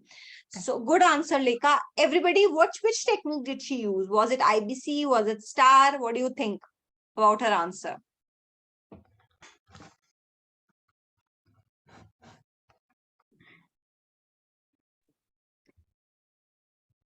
Nobody is giving compliments. You just saw that giving compliments and accepting compliments is important, and now nobody is giving a response. Okay, don't worry. We'll hang on a little while. After the session, after the break, you will be giving feedbacks and receiving feedbacks. So let's see how it goes. Over to you, Sonali. Sonali, would you like to share? Yes, hello, ma'am. I would like to tell about a time when I failed. So there was a situation where after my second PUC, I had to decide on what path in the field what field I would choose for my further career. So I decided that I would continue with my undergraduation along with my company secretary course. So I got registered with the ICSI. I started studying and I cleared my foundation course. That is the first course. But then after clearing my first course, I realized that I could not balance both the degree as well as company secretary course together. So I decided that after completion of my undergraduation, I'll pursue with the company secretary course. But then during that period of time, COVID pandemic hit and whole of my morale went down. Like I lost my interest in the studies of company secretary. And then after my degree, I just quit company secretary course and I ended up failing with the course I wanted to pursue. Okay. Yes, All right. Thank you. But yeah, no, wait, Sonali. You Yeah, can give ma'am. this example, but however, when you end it, don't end it on a, I would say, it sounded like extremely demoralizing. Like you were feeling like you were demoralized. But however, from every situation in life, we have to learn, and better things are waiting. Then you can end up by saying that, yeah, of course, for some time I was demoralized. I felt I could not fulfill my dreams. But then I know when one window closes, another door opens, or one door closes, another window opens. So I know I have my future ahead of me. For this, I have taken this decision. I joined this course and I'm now ready to face the challenges. So end it in a way, give a nice conclusion. The conclusion should be optimistic and it should bring out some of your strengths, that despite failing, despite not doing that well, or maybe not exactly doing what I thought I should be doing, but still I'm here, I'm putting in my best efforts. So imagine this question asked in an interview, how will you answer? Okay, so I would Yes, still say ma'am. it was very nicely formulated. You spoke also very well. I don't have any problem there. Just a little bit of Yes, I could have confusion ending. added that after quitting on this course, I again rebuilt myself and took up the CIBOP course and I'm pursuing with that. Right. So there has to be a learning. If we made a mistake and they're asking us about a mistake, they want to see, are we people who can learn from mistakes and improve? Who doesn't make mistakes? Everybody does. All right. Point is, do we learn? Do we look back? Do we introspect and see how we can actually improve? That is what is very important. Okay, Sonali, Okay, thank you ma'am. for that. Thank you. Now we move on to the next question. Most welcome. Give an example of when you had to assume leadership for a team. So the third question is, give me an example of when you had to assume leadership for a team. Who is going to answer this question? Yes, anyone? Sonali, is it your hand raised from the previous question? Anybody else? Shrishti, Srinath, Shivam, Nitish, Nandini. Who can answer this question when you had to assume the leadership role? And the next question is, what is the most difficult challenge? Okay, I want you all to work on all the questions because these questions have previously been asked. So you should have answers ready. What is the most difficult, challenging situation you ever had to resolve in the workplace? Tell me about a time when you disagreed with the supervisor. Okay, we'll not take this question because a similar question was answered. How do you approach problems? What's your process? So, okay, any of these questions, who would like to answer? Okay, Ashwini. Which question? Yeah. Disagree with supervisor, ma'am. Go ahead and share. In my college time, we had a pre-exam, but I got less marks compared to my friend because according to me, I wrote exam very well. But so I disagree with my faculty. Why did you give me less marks? But later I know about what I did mistakes in the exam, and finally my faculty had corrected me. Okay, very nice. Okay, thank you for the share. And you can say this in your answer. I'm on introspection now. See, in college this happened. On introspection now, what I do is now, if I'm at work, if I feel there is something lacking from my side, I go ahead, do the communication, let there be no communication gap, and I try to understand from the perspective of others, the supervisor, what they feel about the issue, and that is how I tackle the situation now. Okay. I see another hand raised. Ashwini's done. Anybody else would like to answer any of the questions given above Yes, in the ma'am. slide? Okay, yes, Sneh, go for it. Ma'am, I want to answer question 3. Give Okay. example of when you had to assume leadership for a team. Okay. It's about the time when I was in school, class 12. I was elected as the captain of a house, like the sports team. Okay. Being a very inactive student, like, being absent for maximum days in the school, I was really scared. How will I do this thing, like this task? How will I manage a team, which I have never done? But my chairman was very confident on me that I'll be able to do it and I'll really manage it well. He motivated me to go ahead with it and accept the proposal from the sports team to become the captain. On his saying, I accepted the proposal and became the captain. The day I was given the badge, a different feeling came inside me, and from the next day, I was a different person, and I had ideas how to proceed with it. Ma'am, I don't know from where those ideas started coming, because the day I was told that I'll become the captain, I had no idea what will I do next day. But the day I was given the badge, I had various of ideas. How will I manage the team? How will I manage school daily? I had everything coming to my coming to your mind. Okay, very nice. Good. So like this, I ended up becoming a very good captain, and I ended up becoming the second best team in the school as well. So this Very good. me to manage the team really well. Thank you, ma'am. Very nice. You can structure it better. Stay. It sounded like a very casual conversation. You can structure it a little bit more professionally. However, an excellent example, just a little bit more structure is required so that it sounds even better while you're delivering it. Okay. Example is excellent though. Okay, okay. So we have these questions and I hope everybody is working on these questions. But now I would like to move on to another interesting aspect, which I will explain, we will discuss.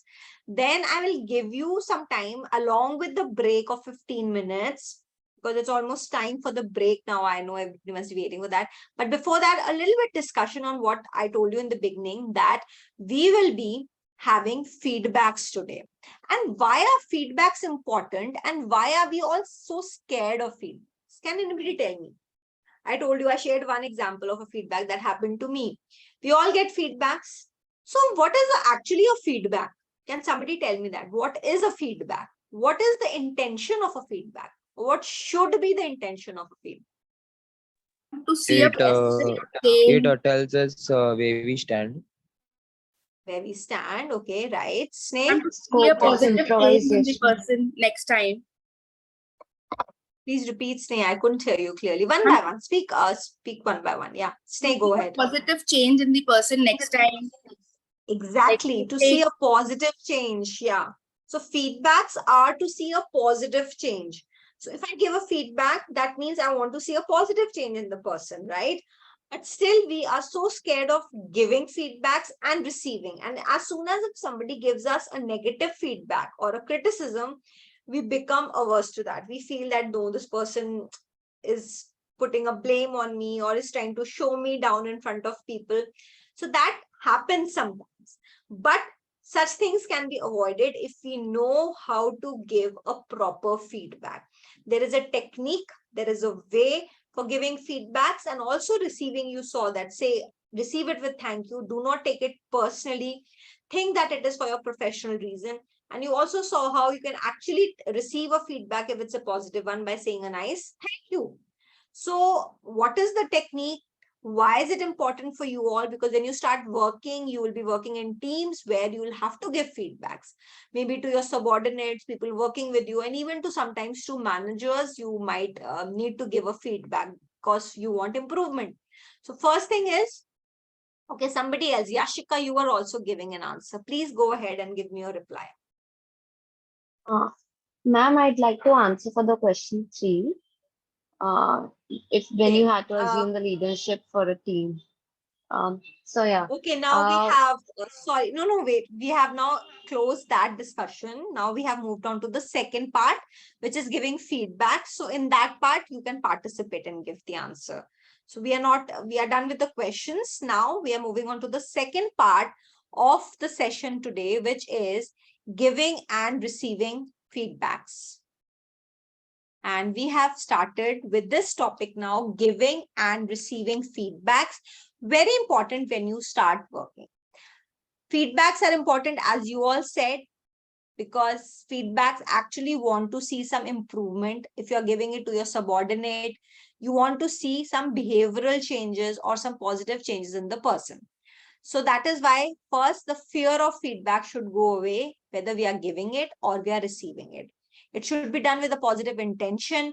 It should never be too personal. Like, always think before you speak. It should not be targeted towards a person's physical appearance.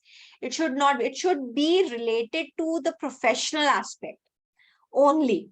All right. So that is why feedbacks are important. And there is a way in which we can give a nice feedback, a feedback which the person we are giving the feedback to, actually they are able to reciprocate it. Can somebody tell me what is the right way of giving a feedback? Anyone here? How do you give a feedback? Feedback which is taken positively by the person. Anyone, any clue? Is there a technique?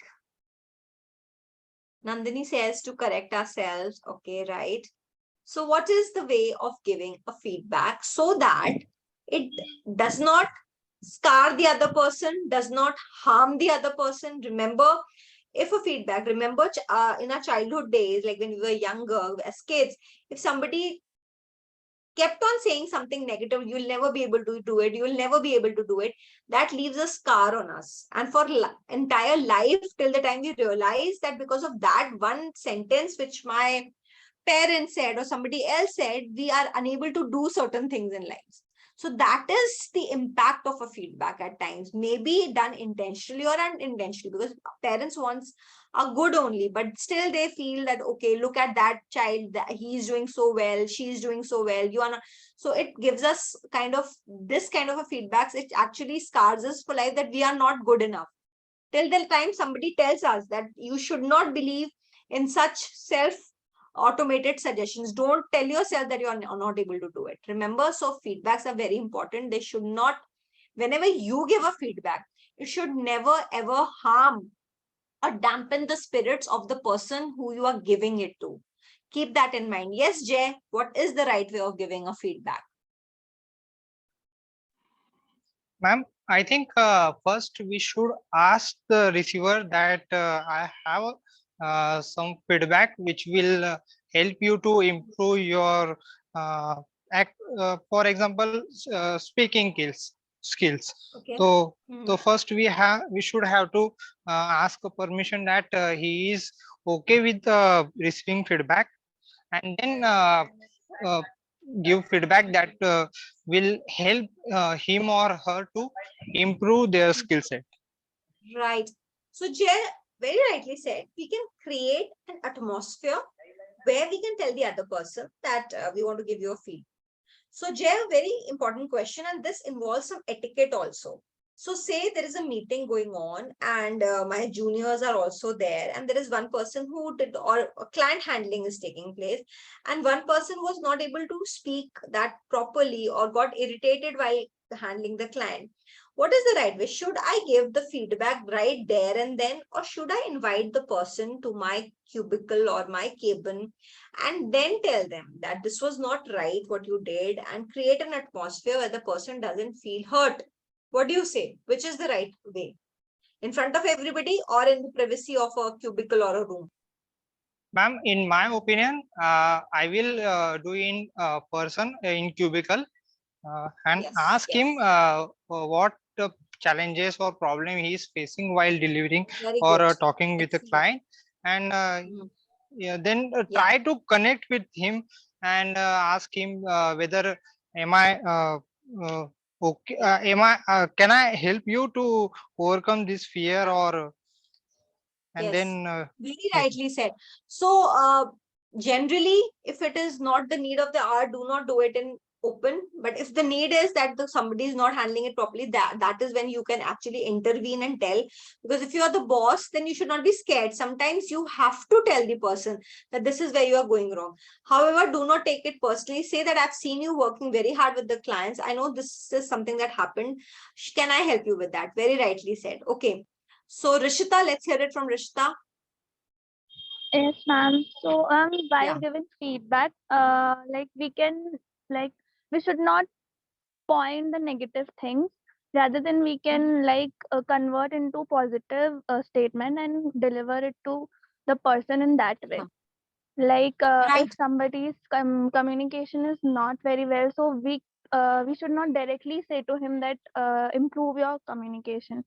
Like we can say in a positive manner that if you will Absolutely right. if you can improve your communication, so you can do more well in your work. Better. All right, Rishita, that was a good response. And that is actually what you said is the next technique that I'm going to share with you all.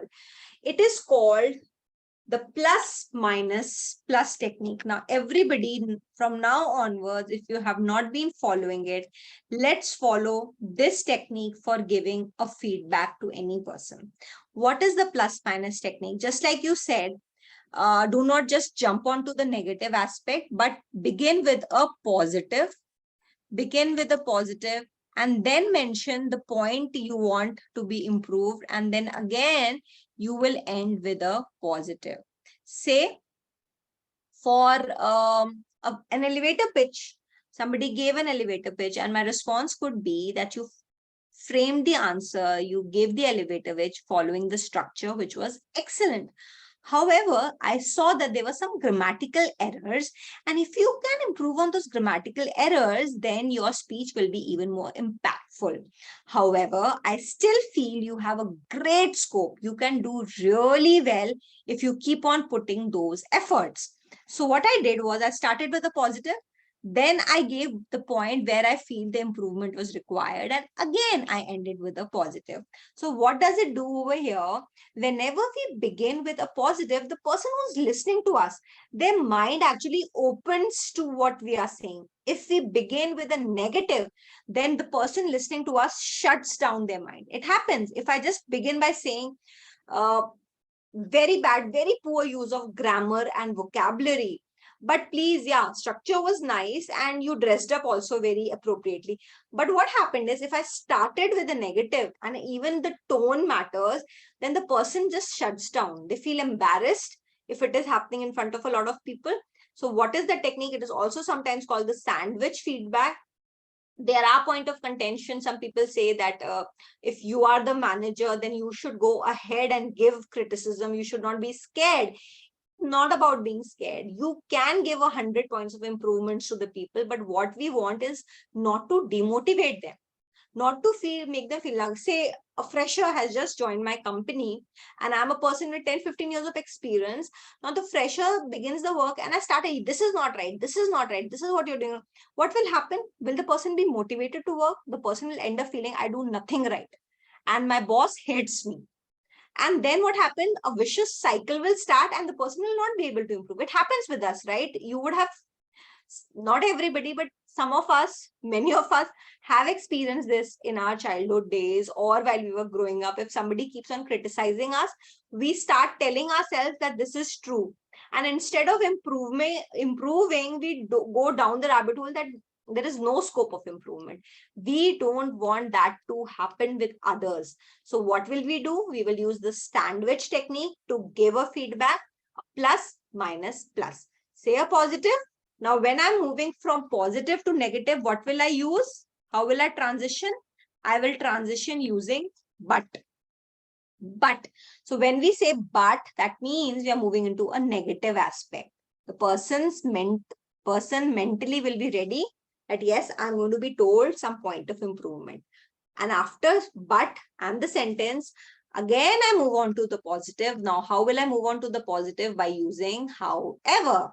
However, there is a lot of scope, there is a lot of potential that I see in you. And I'm sure by implementing the changes that I told you, you will do great. What do you say about this feedback? Will you all be able to give such feedbacks in the future in your companies or to each other? A plus minus plus technique formula. Note Yes, down this ma'am. formula. Note Yes, down this ma'am. formula.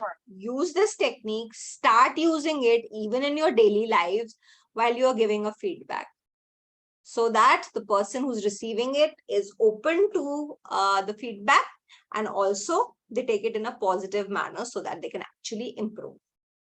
So do you all want feedbacks for yourself? Today, we are going to do it a little different. Today, you will be giving yourselves, each other, some feedbacks.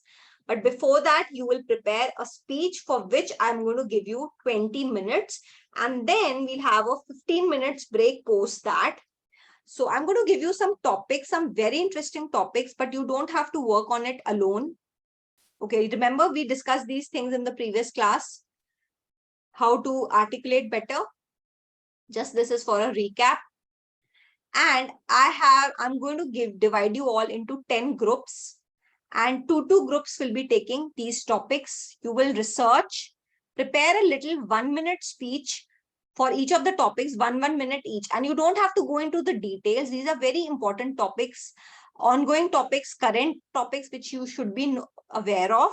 You can go on Google, search on the topics. I don't want in-depth knowledge, just a little bit of idea so that everybody gets.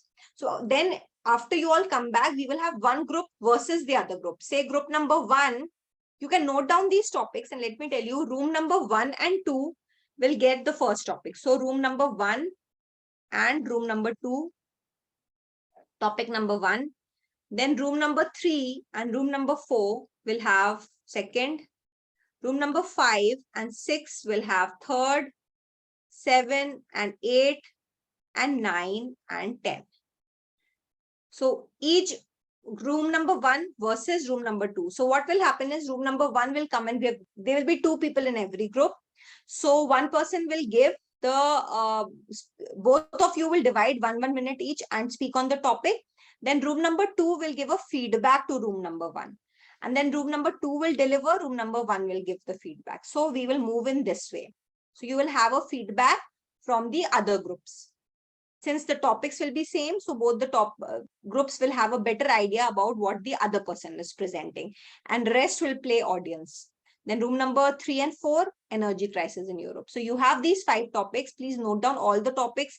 I want you all to have information on all these topics. But as of now, whichever room you're allocated, accordingly, you will prepare your 1-minute speech. You can divide this amongst 2 people. Okay? And you will get 20 minutes to prepare, and then a 10 minutes break, I think, will be sufficient.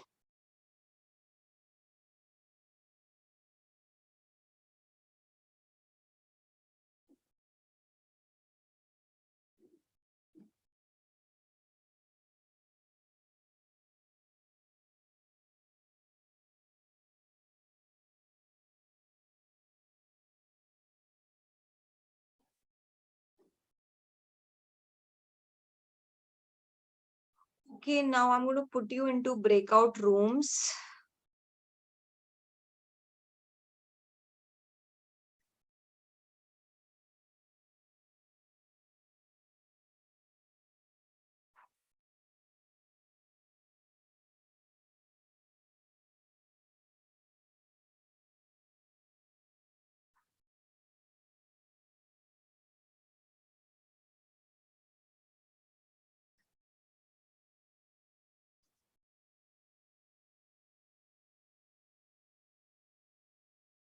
Okay, I've divided you into rooms.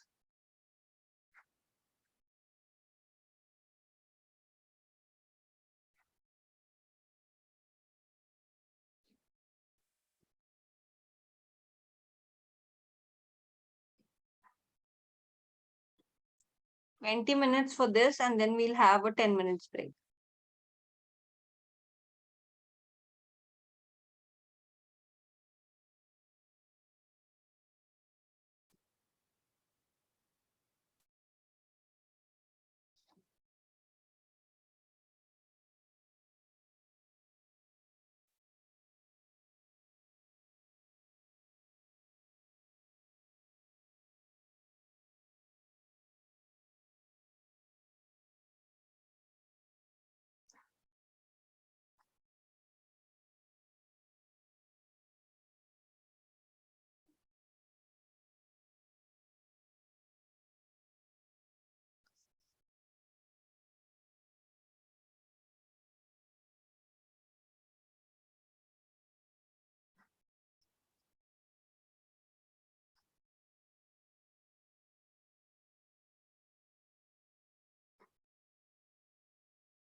Nandini and Pragati, Vijender, why haven't you joined your grooms?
Yes, Yamuna, what happened? Yeah, my connectivity got lost and I, left that room. I was in my room 9. Can you just add me there? Which room were you in? Room number 9. Room number 9. Okay. Yeah, with Deepika. Okay. Yes. Yeah. Thank you. Join. Yeah, thank you.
Welcome back, everyone.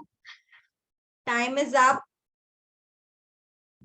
Were you able to find out content and discuss how you will present it?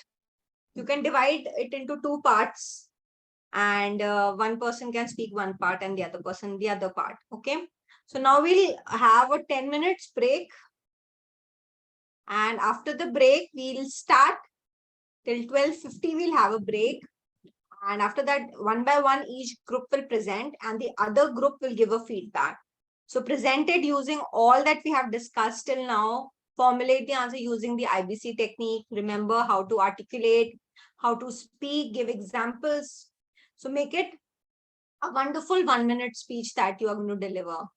Imagine that you are being asked this question in the interview. Can you speak about, say, Paris Club in dealing with financial crisis? Because it's a topic that is there, or PML, any topic like that. So how will you answer it? Thinking that in mind, prepare your 1-minute speech, and the next group, like room number 1, room number 2, will give a feedback using the technique that we discussed, plus, minus, plus. Okay. Ma'am, only one has to present from the room, or both of them have to? Both. You divide it into 2 parts. Okay. Not only one person. How will you get a feedback otherwise? Both have to speak. Okay, ma'am. Okay, ma'am. Okay.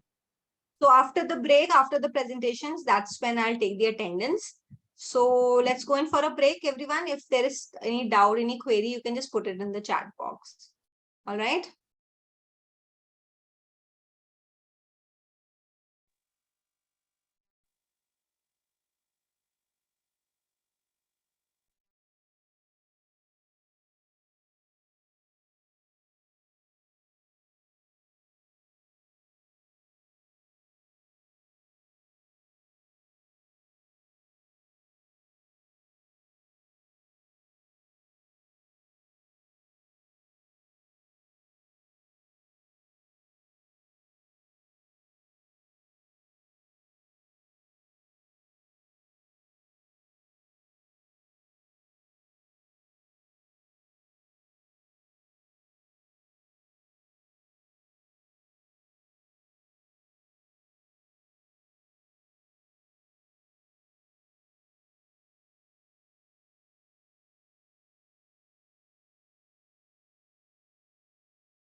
So everyone is back. I will first take your attendance. In the meantime, you all practice. I'm just going to take the attendance and then we'll begin with your speeches which you have practiced. I'll call out your names one by one.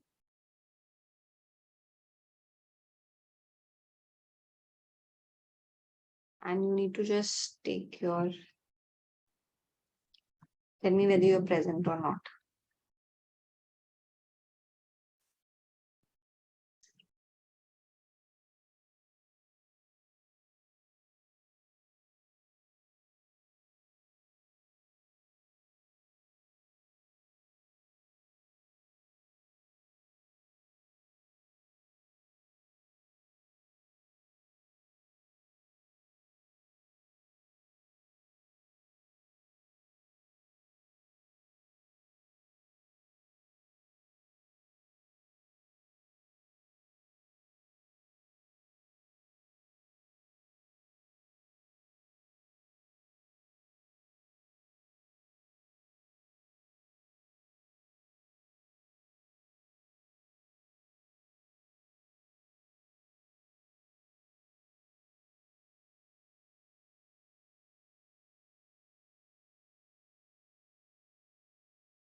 Can you all hear me? I'm marking the attendance. So as soon as I call out your name, you can hear me, right? Okay. Yes, ma'am. Just give me, yeah, just give me a second.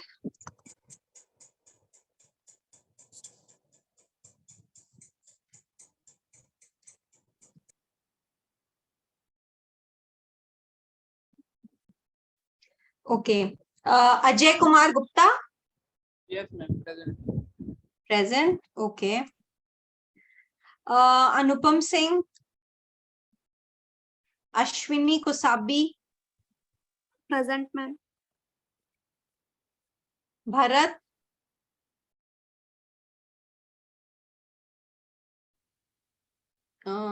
Christina? Darren?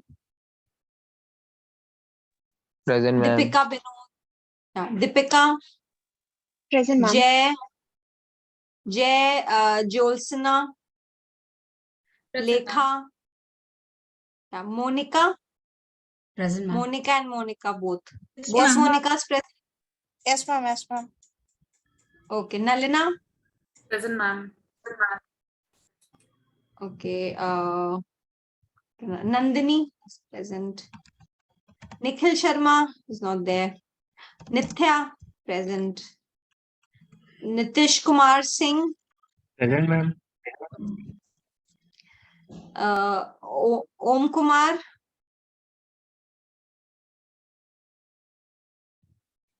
Pavitra present. Pragati Jain. Rishita present. Satya. Ma'am, present. Pragati. Yeah, mark you present. Shivam. Okay, ma'am. Shivam. Present, ma'am. Present, ma'am. Yeah. Shivangi. Present, ma'am. Shreyash Lakshmi.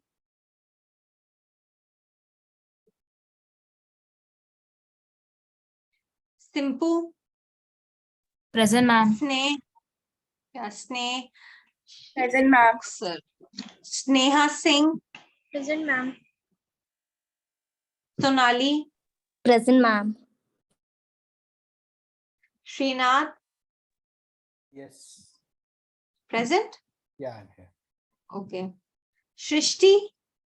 Present, ma'am. Yeah. Sai Shri. Present, ma'am. Okay. Then Vijender.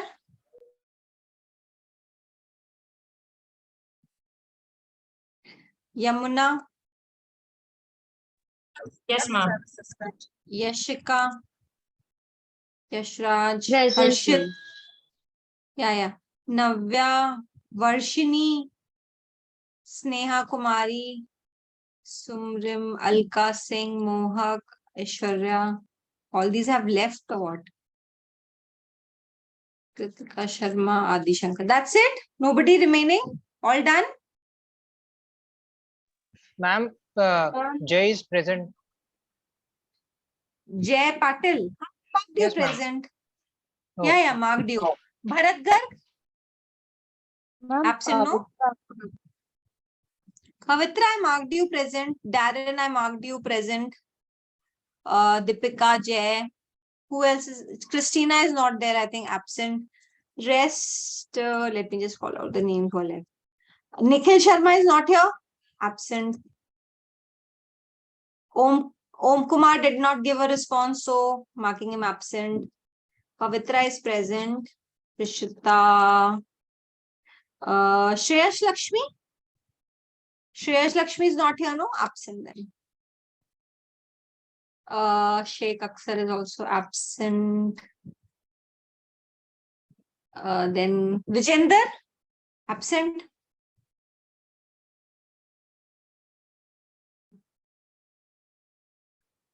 I think it's done. Nobody remaining, no? Everybody is done? Okay. So we're done with the... Yes, Satya, marked you present. Okay, now we'll begin with the presentation. Not the presentation, but your speeches one by one. Let's see how you have practiced and prepared. Yes, no, Anupam, I think I called out your name twice. You didn't tell me. Wait 1 second, let me check. Anupam present. Yeah. So now one by one, I call out the groups and the people who are presenting will switch on their cameras and raise their hands, and the next group should listen to them attentively and listen actively. For giving a feedback, you have to have great communication skills of listening actively. So note down how they are speaking, whether the content is relevant, how they have structured it, whether the way they are speaking is good or not. You will give a feedback for the group. Remember the formula: plus, minus, plus formula. Start with a positive, then tell the point of improvement using but, and then transition into however. Again, you can give a positive towards the end. Do not refrain from giving more than 2 negatives. 1 negative or 2 negatives is all that we need. We should not give too many negatives. Then the mind of the person listening to you gets confused. Like, nobody has the capacity to make 10 improvements in one go. Even if you are giving a feedback to your subordinates, make it a point to give only 1 or 2 negative feedback so that they can actually work on it and improve. If you give 10 negatives, then they'll end up getting confused what to do. Okay. So one by one, the groups get ready. I will just call out your names.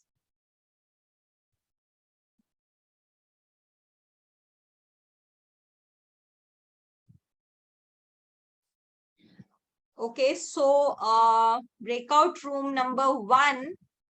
I think the topics, all of you know the topics already. These are the topics. Again, let's see.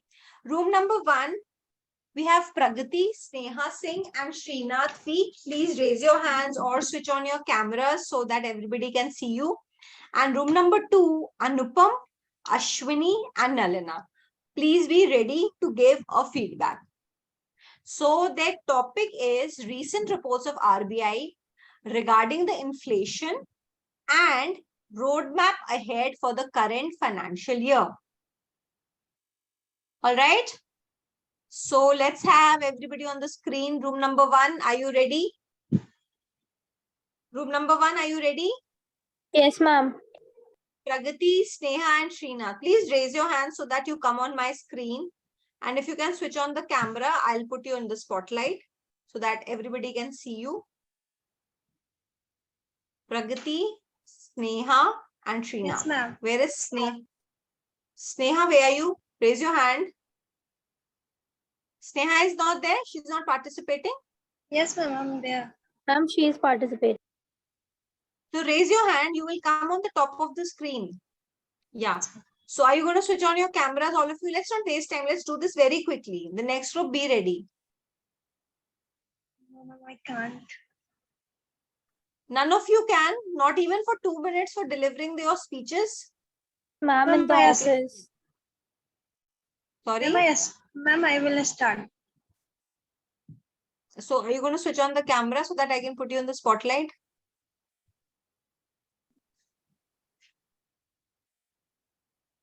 Okay, then please start. And room number 2, Anupam, Ashwini, Nalina, be attentive because you are the people who are going to give a feedback to them. You can either do it one by one person after the other, or one person can give the feedback. At least 2 people give a feedback. Ma'am, can I start? Yes, please start. Inflation is the rate of increasing in price over a given period of time. Inflation is typically a board measure such as the overall increase in price or the increases in the cost of living a country. Inflation occurs when price rise across the economy decrease the purchasing power of your money. And explanation can be better explained with an example. A liter of milk used to cost 25 INR in the year 2010. Now the same liter of milk cost 50 rupees in the 2022. And with the same 25 rupees, one can get only half of liter of milk in the 2022 years. Sorry, 2020. And this is called the falling price of power, the currency. And purchasing power is when the same amount of money will buy less of product as the time passes. And the Srinath will explain the rest topic. Yeah, please continue. The next parameter in measuring inflation is the customer price index. Customer price index measures the overall change in consumer prices on goods and services over time. It is used to measure inflation. CPI inflation rates have been projected at 6.4% for quarter 3 and 5.8% for quarter 4. It is calculated with reference to a base year, which is used as a benchmark. The price change pertains to that particular year. To calculate the CPI, the price of the basket in first year has to be divided by the price of the market basket of the base year. Then it is multiplied by 100. For further views on this, Srinath will continue. Thank you, Pragati. I'll take it on from here. So, as Pragati has mentioned about the CPI, I want to give a brief intro on it, like the baskets upon which it's calculated. So basically, it's divided into fuel and vegetable prices, household and clothing items. So FMCG goods and fuel are the major components of CPI inflation calculation. So now, regarding the role of the RBI and the roadmap ahead. So the RBI has held on from hiking the repo rate earlier, while you can see several estimates and reports mentioning that the RBI should have hiked the rates earlier to control the inflation. Currently, September it's estimated, because the reports are not out, it's around 7.4%, and in August it was 7%. So, but the projections of the RBI is around 6.4%, as Pragati has mentioned, for the next quarter. So how do we get there? That is aggressive repo rate hike.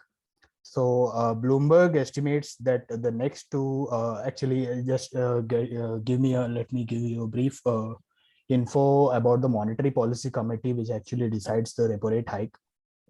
So two of them have happened this month. They convene quarterly. So two are left. And now we'll be seeing a consolidated repo rate hike of 0.75%. So that will increase the money, decrease the money flow, and that will decrease the cost of the items, the everyday items that we use. So now in the next Monetary Policy Committee, we can expect around 0.5% repo rate hike. So that is my estimate, and the several policy analysts are saying it should be 0.35 to 5. But the current development is with respect to the fun they are having in Russia and Ukraine, the troop mobilization is happening, and that will cause an increase in the fuel prices.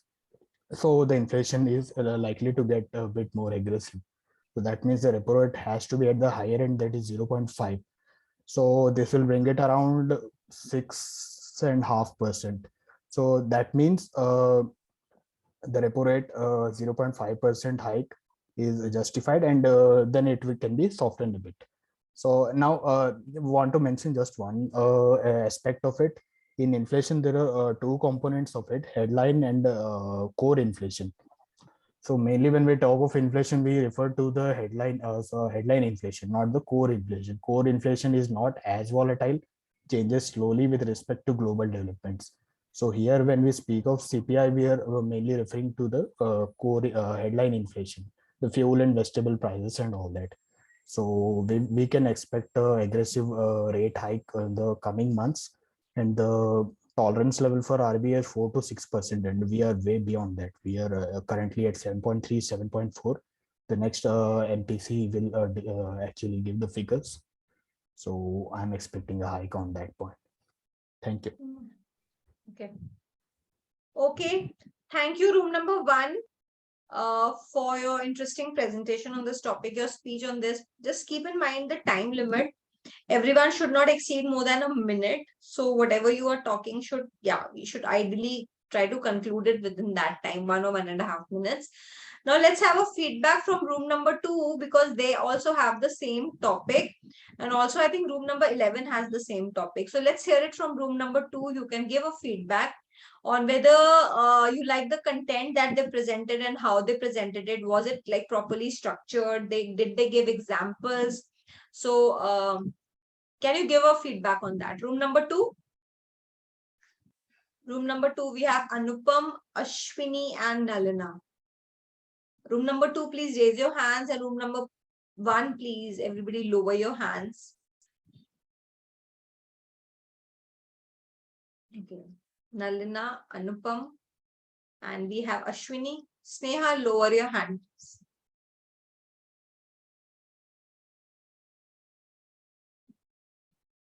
And we have Ashwini. Where is Ashwini? Okay, please give a feedback. Ma'am, the introduction was good because the basic question was inflation. They gave an introduction about inflation. That is good. The transition was also good from one person to another person, and everybody participated. That is a good thing. As you mentioned, the video became a little lengthy. It could have been even more crisp. And one thing I like this, everyone took an opportunity to explain, and they have done with their topics. That was good, ma'am. Okay. Okay, Nalina, thank you for the feedback. Anybody else? Anupam, would you like to also give? You can, if you want, you can give specific feedbacks for all the individuals. Like you can give it separately for Srinath, Sneha. If you want to give it separately, that's also fine. Okay, Anupam has sent it in the chat box. I'll just read it out for everyone. They spoke in a good way, and communication skills were good, but the length of the speech was too long, and also the content was good. They presented facts and numbers. Okay, that's nice. So room number 1, would you like to say something for the feedback that you just received from room number 2? Thank you so much, guys, for the feedback. We'll make sure that we improvise on the weak points. Like on our weak points, we'll try to work on that. And thank you so much for telling us about our flaws. Thank you. Very nice. Pragati, you took the feedback in a very nice way, and that's how it should be. Okay, room number 2, over to you. Anupam, Ashwini and Nalina, please begin with your part of the speech, please. And room number 1, be attentive because you will need to give a feedback to them. And whoever can switch on your cameras, please do that so that I can put you in the spotlight. Okay, please begin. Yes, ma'am. The question was, what is the measures taken by RBI to control the inflation, and what are the reports they are giving for this inflation control? Basically, inflation is a rate of increase in prices over a period of time. Actually, the inflation is affected by many factors like monsoons and also geopolitics, etc. Currently, the CPI inflation rate is measured at 7.3%, which is above the RBI and Monetary Policy Committee's recommendation, that is 4 plus or minus 2%. Monetary Policy Committee is a body which meets every 3 months, and they bring up with the strategies how to control the inflation rate further. RBI publishes different reports on inflation. One is report on currency and finance, and another is financial stability report. By basis all of the information mentioned in the report, they take many steps regarding to control inflation. One of the measures they take is open market operations, that is selling the government securities and sucking out the money in the economy. And to reduce the money supply, the demand of the product, the money will be decreased and the inflation later on will decrease. Other operation they do is liquid adjustment facility, that is increasing repo rate and also increasing reverse repo rate, MSF, marginal standing facility rates, bank rates, so on. Recently, RBI has increased repo rate by 50 basis point, that is now currently stands at 5.40. The recent meetings updates has to come up, as a previous group said. And other thing they do is they do control forex reserves also to control the inflation. Now our currency stands at 79 rupees. And all these measures taken by RBI will eventually reduce the inflation rate to give the stable growth of the Indian economy. Thank you, ma'am. Okay. So, Nalina spoke. What about the others, Anupam and Ashwini? Are you going to add on to what she said? Okay, Anupam, I think cannot speak up. Ashwini, what about you? Nalina, what happened in the discussion? Did they tell you that they won't be able to speak up? Yes, ma'am. Anupam is not able to. Ashwini, we didn't break up the topic, ma'am. Sorry for that. Ashwini, what? Please repeat. Ma'am, we didn't break the topic. Maybe I was the one who prepared. They didn't say anything. You prepared everything. Okay. I mean, I wanted you all to divide it into parts so that everybody got a chance to speak.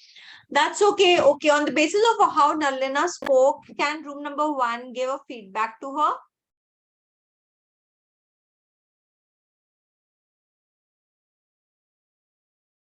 Srinath, Sneha, do you have a feedback for Nalina? Okay, there is a feedback for Nalina over here, which I can see. Nalina explained it very well, shows that she has in-depth knowledge about the topic, also well structured. I agree with what Pragati has to say for you, Nalina. It was well explained and you spoke in depth.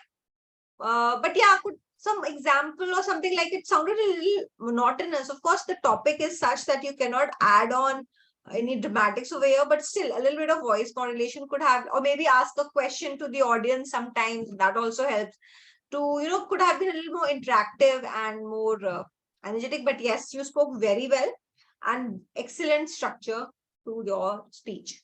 Good job. Okay, let's move on to the next room. Room number 3, Shivam Saxena and Shivangi Ghosh. Shivam Saxena and Shivangi Ghosh, your topic is energy crisis in Europe. So please raise your hands, Shivam and Shivangi. Rest of you, please lower your hands. Excuse me, ma'am. Yes. Ma'am, part of this group. And Sonali is also there. 3 members we are. I cannot see the names. That's okay, whoever are there. So Shivangi, Shivam and Sneh. Ma'am, sorry to say somebody has logged in from my name. It's not me actually. I can see. Please change your name, whoever has logged in. I think the person is not there. Sonali, Shivangi and Shivam. She has already changed it, so I'm sorry. She did it. Yeah. Okay, Sonali, Shivam. No, you can turn on your cameras. Shivam, Sonali and Shivangi. Okay, let's hear it. The 3 of you, none, only Shivam is going to switch on the camera. Shivangi and Sonali. Divided into 3 parts: introduction, body, and conclusion. And the introduction part is Shivangi ma'am going to tell about the introduction. I am going to tell about the body, and then it will be taken over by the Sonali, the conclusion part. Okay. Sonali, are you going to switch on your camera? I'll put you in the spotlight. Okay, please begin. Good afternoon, ma'am. Good afternoon, everyone. We are representing from Group 3, and our topic is energy crisis in Europe. I will be delivering the introduction part, and further will be carried out by Shivam and concluded by Sonali. What is energy crisis in Europe? Basically, in 2022, the energy crisis in Europe amid lower gas supplies, which lead to hurting industries in the region. The cut in Russian gas supplies has resulted in a sharp jump in electricity consumption and the cost for European countries. Energy intensive industries are already seeing to its production cuts. Due to this crisis, European country has become a colossal victim of self-inflicted injury because of critically being reliant on Russian energy supplies.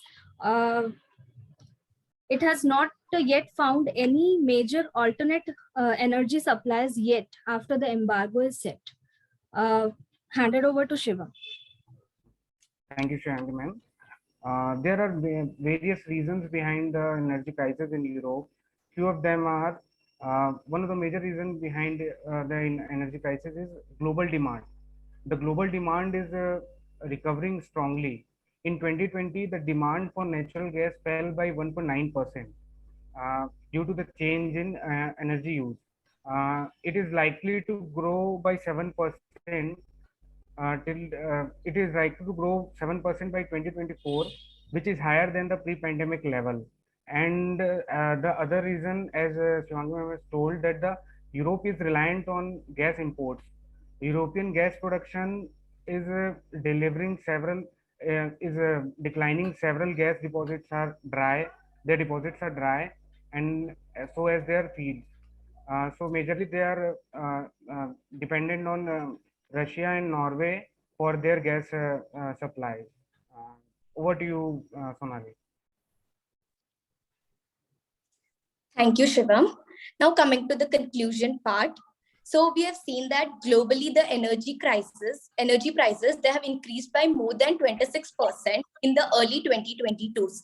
And this has an implication on the economics of Asia and Pacific region. And the electricity bill is expected to rise by 27% by 2025 if the European region's energy supply remains unchanged. So the best solution for this is that the world can reduce their dependence on non-renewable resources and make more conservation efforts, and like through clean energy innovation and no carbon futures are some of the solution by which we can come out of this problem. Thank you. Okay, thank you, room number 3. That was a very good presentation and the way you carried it. Let's hear it from now room number 4. I can see only Monica there. Who else is there in room number 4? Let's quickly hear a feedback for room number 3.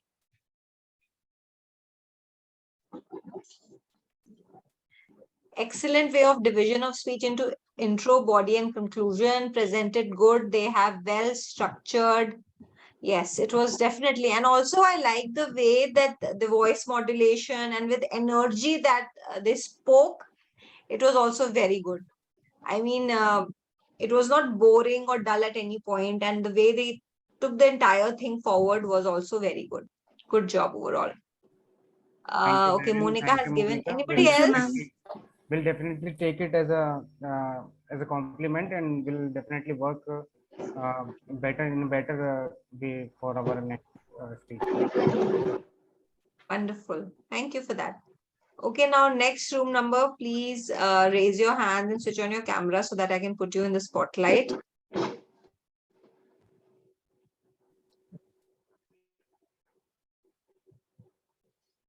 Who else is there?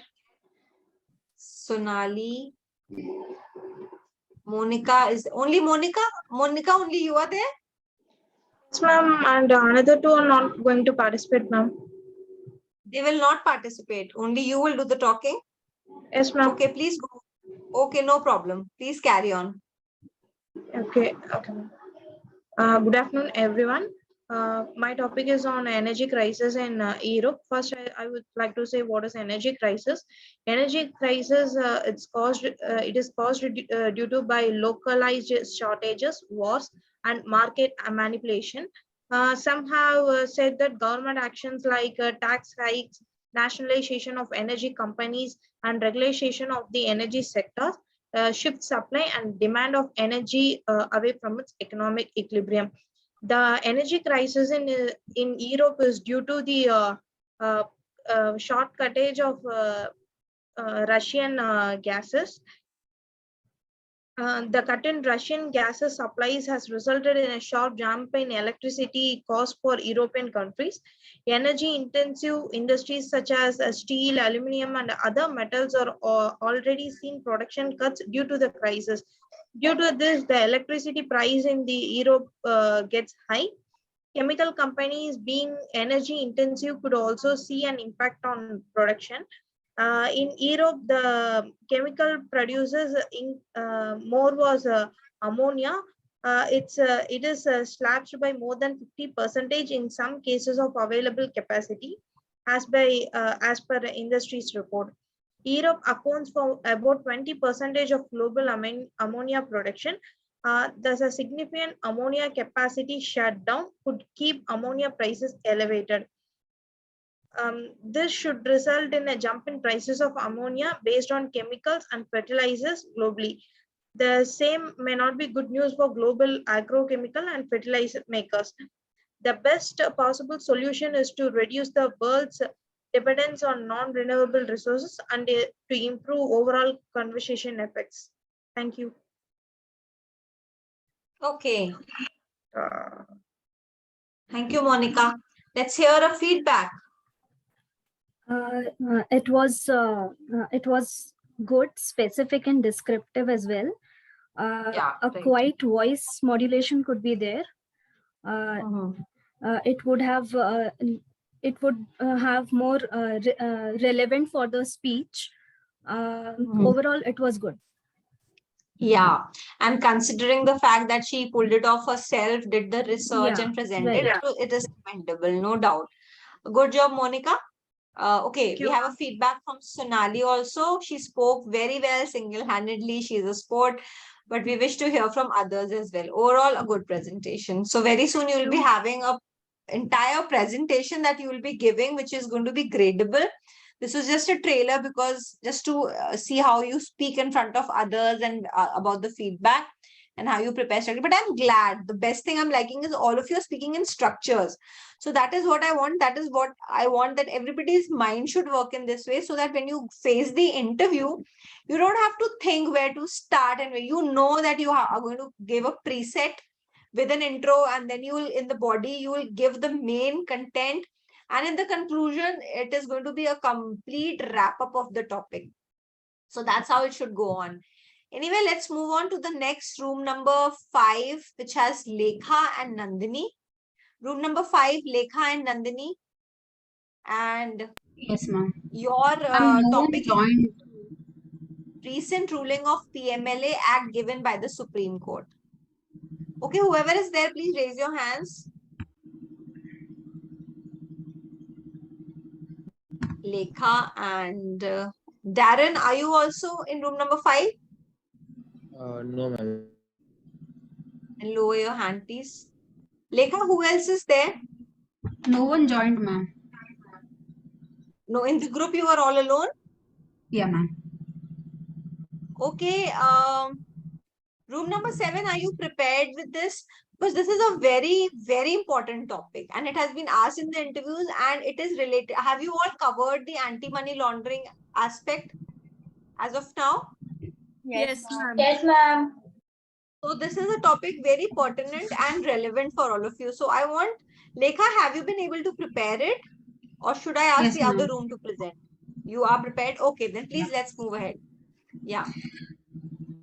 Please speak. Okay. My topic is recent ruling of PMLA Act even by the Supreme Court. Before that, I would like to give a small introduction about money laundering. Any money earned through the illegal means called a black money. Money laundering is the process of converting the illegal money to legal money. Coming to the point, what is PMLA? The full form of PMLA is the Prevention of Money Laundering Act. It is the criminal law of the Parliament of India passed by India government in 2002 to prevent money laundering and the properties derived from the laundered money.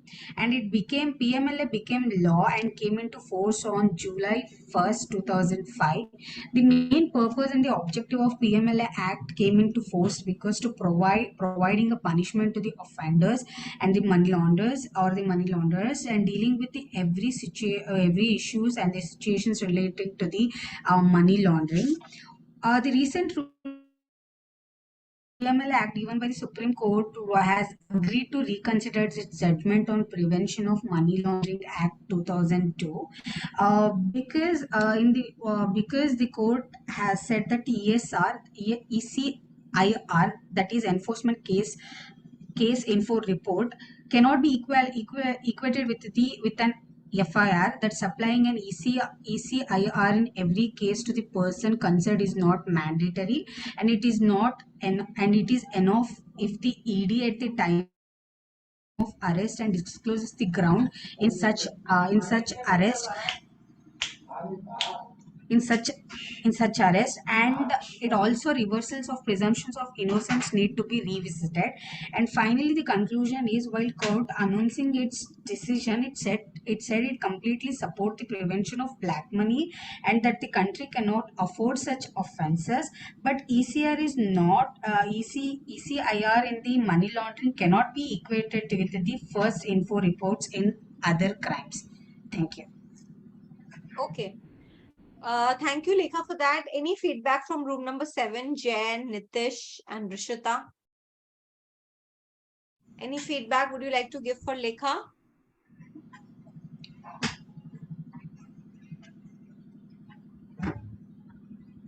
Ma'am, it is to be given by group 6, no? Okay. Group 6 is only Nitya. No, ma'am. Nitya, are you there? No, ma'am. No, ma'am, it's Srishti, Nitya, Yashika, and Srishti, and Nitya. Okay, the names have... Okay, fine. Give a feedback then. Yeah, it was nice, but like it was well understood and everything, but there could have been more voice modulations, I think. Yeah. So kind of I would like to agree to that, Lekha, because I think you work single-handedly and there was a limited time. You put in a lot of content, but it is a very interesting topic. So what I feel is not just voice modulation, it just felt like you were reading it out from a paper or from the website. It sounded like that.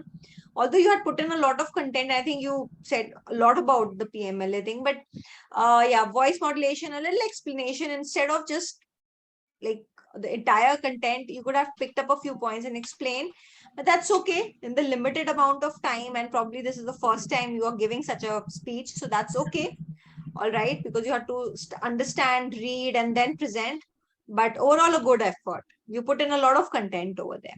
Thank you so much, Lekha, and others for the feedback. Would you like to give a response before we move on to the next room? Nitya?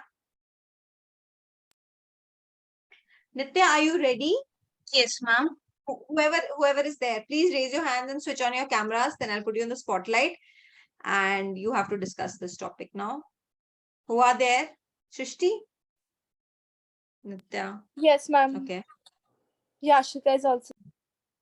Can I start, ma'am? Are you going to switch on the cameras now? Just for a 1 minute, you can, I guess. Next time, everybody ensure that you are able to switch on the cameras. I am switching on. Yeah, you should. Okay, who else? Yashika? Nitya? No one? Sorry, ma'am, I can't. But next time, just do Yeah, it. sure. I mean, like, yeah, because for the interviews and for your vivas, mocks, you will need to turn on the camera. So it will give you a good practice. Okay, now continue. Okay, so good afternoon, everyone. We are room number 6 as History Yashika here to present a speech about recent ruling of PMLA Act given by a Supreme Court. So I'm here to give an intro on money laundering and PMLA. So money laundering is an illegal process of making large amount of money generated by criminal activities such as drug trafficking and or terrorist financing, etc.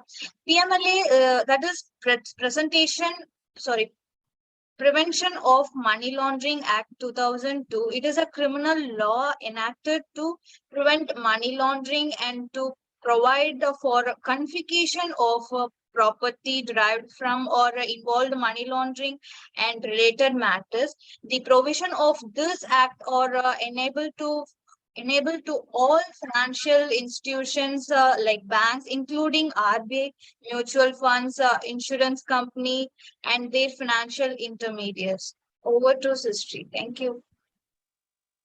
The recent amendment regarding PMLA Act seeks to treat money laundering as a standalone crime. Under Section 3 of PMLA, the person shall be accused of money laundering if in any manner that person is directly or indirectly involved in the proceeds of the crime. The Supreme Court has agreed to relook at its July 27 verdict, which upheld some powers of Enforcement Directorate relating to arrest, investigation, and attachment of property under the PMLA. The decisions that were made under this amendment are: first, it is enough if ED discloses grounds at the time of arrest. Second, not mandatory to disclose grounds while detaining. Third, on bail, not jail. Stringent conditions for bail under the Act are legal and not arbitrary. Fourth, enforcement case information report cannot be equated with FIR. Fifth, providing ECIR to accused and it is not mandatory. Now over to you, Yashika. Further, the petitioners had argued that Enforcement Directorate could arrest a person even without informing him for the charges. This power was violative of the rights to due process enrichment in Article 22 of Constitution. Besides, Article 22 mandated that no person can be arrested without informing him or her of the grounds of arrest they had contended. The court said not showing the enforcement case investigation report or not supplying the accused with a copy of document was a violation of constitutional rights. So, as long as the person has been informed about the grounds of his arrest, that is sufficient compliance with the mandate of Article 22 of the Constitution. This was observed by Justice Khavilkar. Further, the petitioners also argued that the twin conditions of bail under PMLA, that is rendered the hope of freedom of non-existent for accused, should be the reasonable ground for believing that he is not guilty for such offense and the accused. The court also replied to that the money laundering was not an ordinary offense; it was an aggravated form of crime of the world, aggravated form of the crime the world over. Hence, the offense of money laundering is no less than heinous offense, and it should be looked upon with intricate details and proceeds and procedures that should be levied upon all the accused around. Thank you. Nice, good. Did you like the topic though? It is like relevant topic. Yes, all the ma'am. topics that I've given, all of you, I would suggest if you are not already aware, go to Google's, put in all the topics and read up on that. Relevant and somehow or the other, they are related to what you all are doing. So about current affairs, knowledge, it's important. So well presented. I like how you presented it and how you divided it and everybody participated. Anybody wants to give a feedback? So it's not like I won't ask room wise. Anybody who feels who wants to give a feedback to them, please go ahead. At least 2 people give a feedback. The entire batch. Okay, Rishita, why don't you speak up? Yeah, they covered all the topics. Rishita says that nicely presented. Everything is covered in the topic. Yeah, you covered the topic really well. And although the content is there, but the way you spoke it was also very nice. Appreciate. Okay.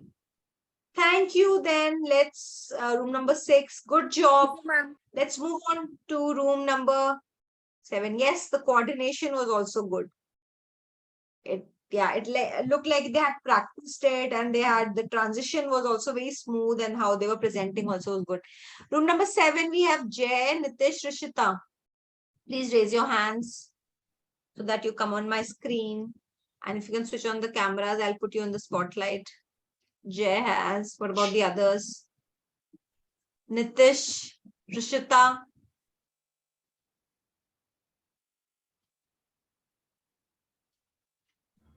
Okay. So your topic is importance of Indo-Pacific region in today's bipolar world. Okay, this is also very interesting. So let's begin. Yes, Jay, would you like to start? Yes, ma'am, I will start. Good afternoon, everyone. I'm Jay Patel, and today I'm presenting a topic which is importance of Indo-Pacific region in today's bipolar world.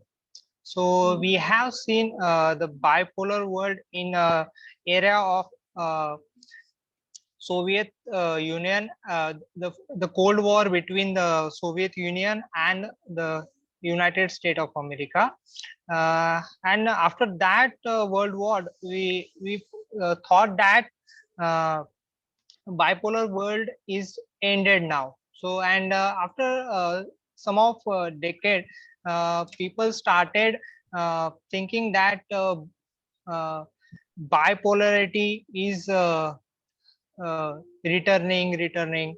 So I want to say that bipolarity is no longer returning. It is here, and it is here to stay for foreseeable future. What do you mean what do I mean by bipolarity? So bipolar world is a where China and US competition edges out the possibility of cooperation. So they try to get much more allies and the control over the major economies and over the world. So here we comes as an Indo-Pacific region. So the world largest economies are located in the Indo-Pacific region, namely China, India, Japan, Indonesia, South Korea, and Thailand. So the importance of the Indo-Pacific region in today's bipolar world will be conveyed by my teammate Rishita. Over to you, Rishita. Thank you, Jay. So I will be talking about the importance of Indo-Pacific region. So the Indo-Pacific is emerging as a new area of importance driven by the common interest and convergence of several strategic powers, each with their own set of influence and ambitions. Economically, the Indo-Pacific is center of global trade and commerce, and therefore a potential area of economic prosperity for the countries in the region. It accounts for 65% of world's population, 63% of world's GDP, and 46% of world's merchandise trade. And due to the role of Pacific region in economic factors, it is very important in the bipolar world. Thank you. Okay, good presentation, and I think the beginning was very impactful. The way you started and you explained everything, it was very clear, like an entire story you narrated. It was wonderful. I mean, it was very clear. What about others? What is your feedback? You carried it well. I wish Rishita spoke a little bit more. You had a better chunk part also, but yeah, nonetheless it was good efforts. What about others? Anybody give a feedback to them? It's about peer feedback today. So everybody please, and use the plus minus plus technique to give a feedback so that we have the practice. As you said, Yes, ma'am, the anyone? intro was very good. It made an impact. Yeah. Yes. I liked So it. sometimes when you begin very well, then the entire thing creates Goes a good well. impression. So the beginning Yeah. has to be good. Yeah. Okay. Very nice. Okay, thank you, room number 7. Anyone else? And give a negative, like if there is a point of improvement where they can improve. Okay, Rishita says thank you. Okay, let's move on to room number 8. Thank you, everyone. Thank you, ma'am. Thank you, Jay and Rishita. Okay, let's hear it from room number 8. Let's cover as many topics as possible. So, anybody who's prepared with the 5th topic, the role of Paris Club in dealing with financial crisis. So, I think it was for room number 9. Room number 9, are you ready with this topic? Yes, okay, ma'am. just raise your hands. Okay, let's hear, before we end today's session, let's cover all the topics at least, so that everybody has a little bit idea. Okay, so Yamuna and Deepika, just the two of you in this room. Can you quickly turn on your camera so that I can put you in the spotlight? Or are you going to speak like that? Okay, then let's not waste time. Let's quickly begin. Yeah. Hello. Ma'am, am I audible? Yes, Deepika. Yes, audible. Yes, audible. Okay. Yeah. So my topic was the role of Paris Club in dealing with the financial crisis. So I'll just give a short intro what the Club of Paris is. The Paris Club is an informal group of creditors nation whose objective is to find workable solutions to payment problems faced by debtors nation. The Paris Club, comprising 22 wealthy countries, providing a platform for government facing financial difficulties to reduce and renegotiate their debt repayments. The Paris Club formed in 1956. It has signed more than 400 agreements to date, worth more than $500 billion to about 100 countries. Over to you, Yamuna. Thank you, Deepika. I'll be there. So, one of the devastating impact of this global COVID-19 pandemic is the inability of an increasing number of countries, especially the low-income countries, to pay their principal or the interest on their external. So, in order to avoid default, which would produce the economic turmoil or the suffering, these countries are turning to the Paris Club for their debt relief. So it is focused on providing the various forms of debt to countries that face the financial distress due to their heavy debt load. So the Paris Club has played a role in the debt crisis resolution for a period of greater than 50 years in the emerging and the developing countries. The rules and the principles that are established for negotiations of different types of debt treatments have proven to be highly efficient towards the resolving the various debt crises. Yeah, thank you. Okay, good. Yamuna and Deepika. So did you all get a clarity on the topic? First, give me your feedback for this group.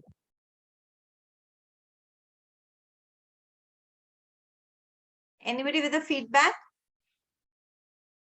Again, you had a lot of content. The only issue was, again, it sounded a bit monotonous while you were talking.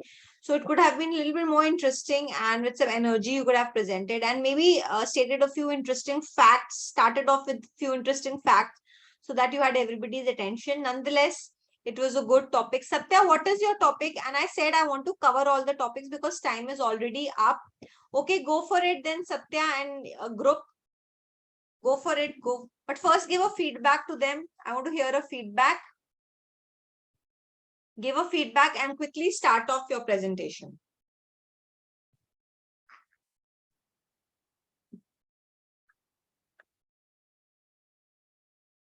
Okay. There's a feedback from Jolsna. You all can read that. And now keep all these things in mind before you come to your art of presentation, which is going to be a gradable assignment. And there you will have to prepare a PPT And quite possible, I might give you the same topics. I'm not going to give you domain topics, which become very boring. And as it is, you're going to give it in the domain presentation. So these are the topics. I might tweak them. I might change them a little bit, but these are the topics that you should be very well versed with. And you'll have to prepare a presentation also within that 1 hour of class. You will get 1 hour to prepare the presentation, everything. Okay. Satya, are you starting? If you're not, then the last room number 10, Jyotsna. Yeah, please go ahead. Hello, ma'am. Good morning. Yeah. My topic is the importance of Indo-Pacific region in the today's bipolar world. So I'll be Only doing. Ajay. 1 second. Where are the others? Please raise your hands, whoever is there in the group. Ajay, who else is there? Tanushri and Satya. Now please continue. Nobody is switching on their cameras. Okay, carry on. So, ma'am, I will be doing the body part, means intro part, and Satya will be doing the body, and Thanu will finally conclude it. So, Yeah. So, okay, one thing I have to tell to everybody that you are doing intro, body, conclusion, but you don't have to tell everybody that one.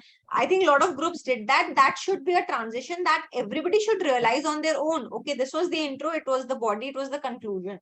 And when you go for the interview, there also you will not say that I'm going to give the intro, now I'll speak the body, then I'll do the conclusion. No, it should, the person listening to you would get to know themselves that this is how you have gone ahead. So you don't have to explain, just start with the topic. okay. So before starting, I would like to quote one of the maritime strategist, Alfred Mahan, who said that whoever controls the ocean will dominate the world, or the destiny of the world will be decided by on the water. So the Indo-Pacific region is between two oceans, that is Indian Ocean and Pacific Ocean, located in the Southeast Asia. Also, it is also known as the Asia Pacific. It is one of the most strategic locations for trade and economics, as most of the trade routes goes from the maritime region. The major countries are India, US, China, Australia, and Japan. The idea behind the Indo-Pacific is to basically containment of China. It is to attempt to limit the China and therefore reflect the strategic competition between US and China. Thank you. Nice, good starting. Actually, intro was good. Okay, please continue. Economically, the Indo-Pacific is the center of global trade and commerce, therefore a potential area of economic prosperity for the countries in the region. So it accounts for 65% of the world's population, 63% of world's GDP, and 46% of world's merchandise trade. Indo-Pacific is a decade-old concept which was gained a significant currency recently. So it is based on the understanding that the seemingly diverse status of the Indian Ocean and the Pacific Ocean constitute a linked strategic data and a unified strategic heft. Thank you. Good. Yes, Tanushri. So to conclude with, the countries in the region, in the Indo-Pacific region, should have equal access as a right under the international law to use the common spaces on the sea and in the air. So that would require much more freedom of navigation. And it is very important to establish connectivity in the region based on integrity, transparency, and sustainability. And I would also say that India needs to stick to its vision of the India Ocean, that is security and growth for all in the region. So there needs to be strong naval capabilities, economic integration with nations, which is very much necessary for India to meet the challenges within the Indo-Pacific region. Okay. Thank you. Good job. Good presentation, like a good coordination, and you had good content also.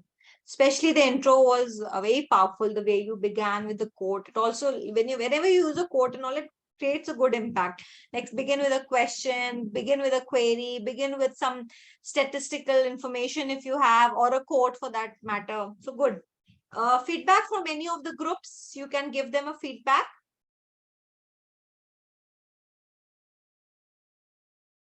Okay. No feedback? Well presented, I would say. Good job. Okay, so today we discussed about how to articulate and present your answers in the proper manner. That is perfecting your communication. That is using one technique and another technique for behavioral questions, which are covered in the interviews, which is the STAR technique: situation, task, action, and result. You went on and prepared answers for a few questions. Another important aspect that we covered was a feedback. Like, how do you think you performed in today's interview? You rate yourself. So you can give a feedback about yourself, or sometimes the interviewer asks, okay, give me a feedback. Tell me points where I can improve while taking the interview. You know, such tricky questions are also asked. So in that sense, you can give a plus, minus, plus, so that it doesn't feel, the person listening to you doesn't feel bad. So this was a demo, and you all prepared your speeches. So we did a lot of things. It was multi-pronged today. A lot of interesting topics were discussed. You prepared the topic, researched and presented it, got a feedback, and also simultaneously you did certain questions also, behavioral questions. And if you go to your workbook, which is being given to you in LMS, you can actually see a lot of other questions which you can prepare. And okay, that's it for today's session. Keep practicing. Yes, Jay? I have to ask about the submission of the speeches. 25th. And if you're not able to log into your LMS, please speak to your center head, because I have no role in that. Earlier, I used to give YouTube links for uploads. I used to send links, but that is now the system has changed and I have no clue. You need to speak to your center head if you are not able to log in. And ma'am, the all two speeches will be in only one video, or we have to shoot different videos? Two videos. Yes. Two uploads. Yeah. Okay. Yeah. Thank you. Okay. We can submit it till Sunday. 25th. That Okay, is, ma'am. today is Friday, Saturday, Sunday. Yeah. Okay, Sunday ma'am. by 7 p.m. you can submit. That's Okay, after that the link will close. But have a word with Chandan if you're not able to log in. He can only help you out. He will speak to the technical team, because I Next don't time it handle is the not legacies. working. Okay, ma'am. Okay. You have to try again and again, 3-4 times you have to try, and that is when it happens. The other groups have done it in that way. I asked them that, is there a technical glitch? They said that we have to try 3-4 times, and that's when we are able to log in and do it. So maybe just try more than once. All right, Ma'am? Okay. One more important thing, since you reminded me, let me tell you. Have your picture, like a pic of you in professional attire, ready by next week before we have our next session. Because we are going to do your resume building. And there I want professional pics. I don't want selfie mode pics. So you have an entire week. Have a nice professional pic clicked, or click it yourself. You can do it from your mobile, but I don't want selfie pose. Just put the camera in front of you, or ask somebody in your family, friend, somebody to click up. Wear formals like a shirt.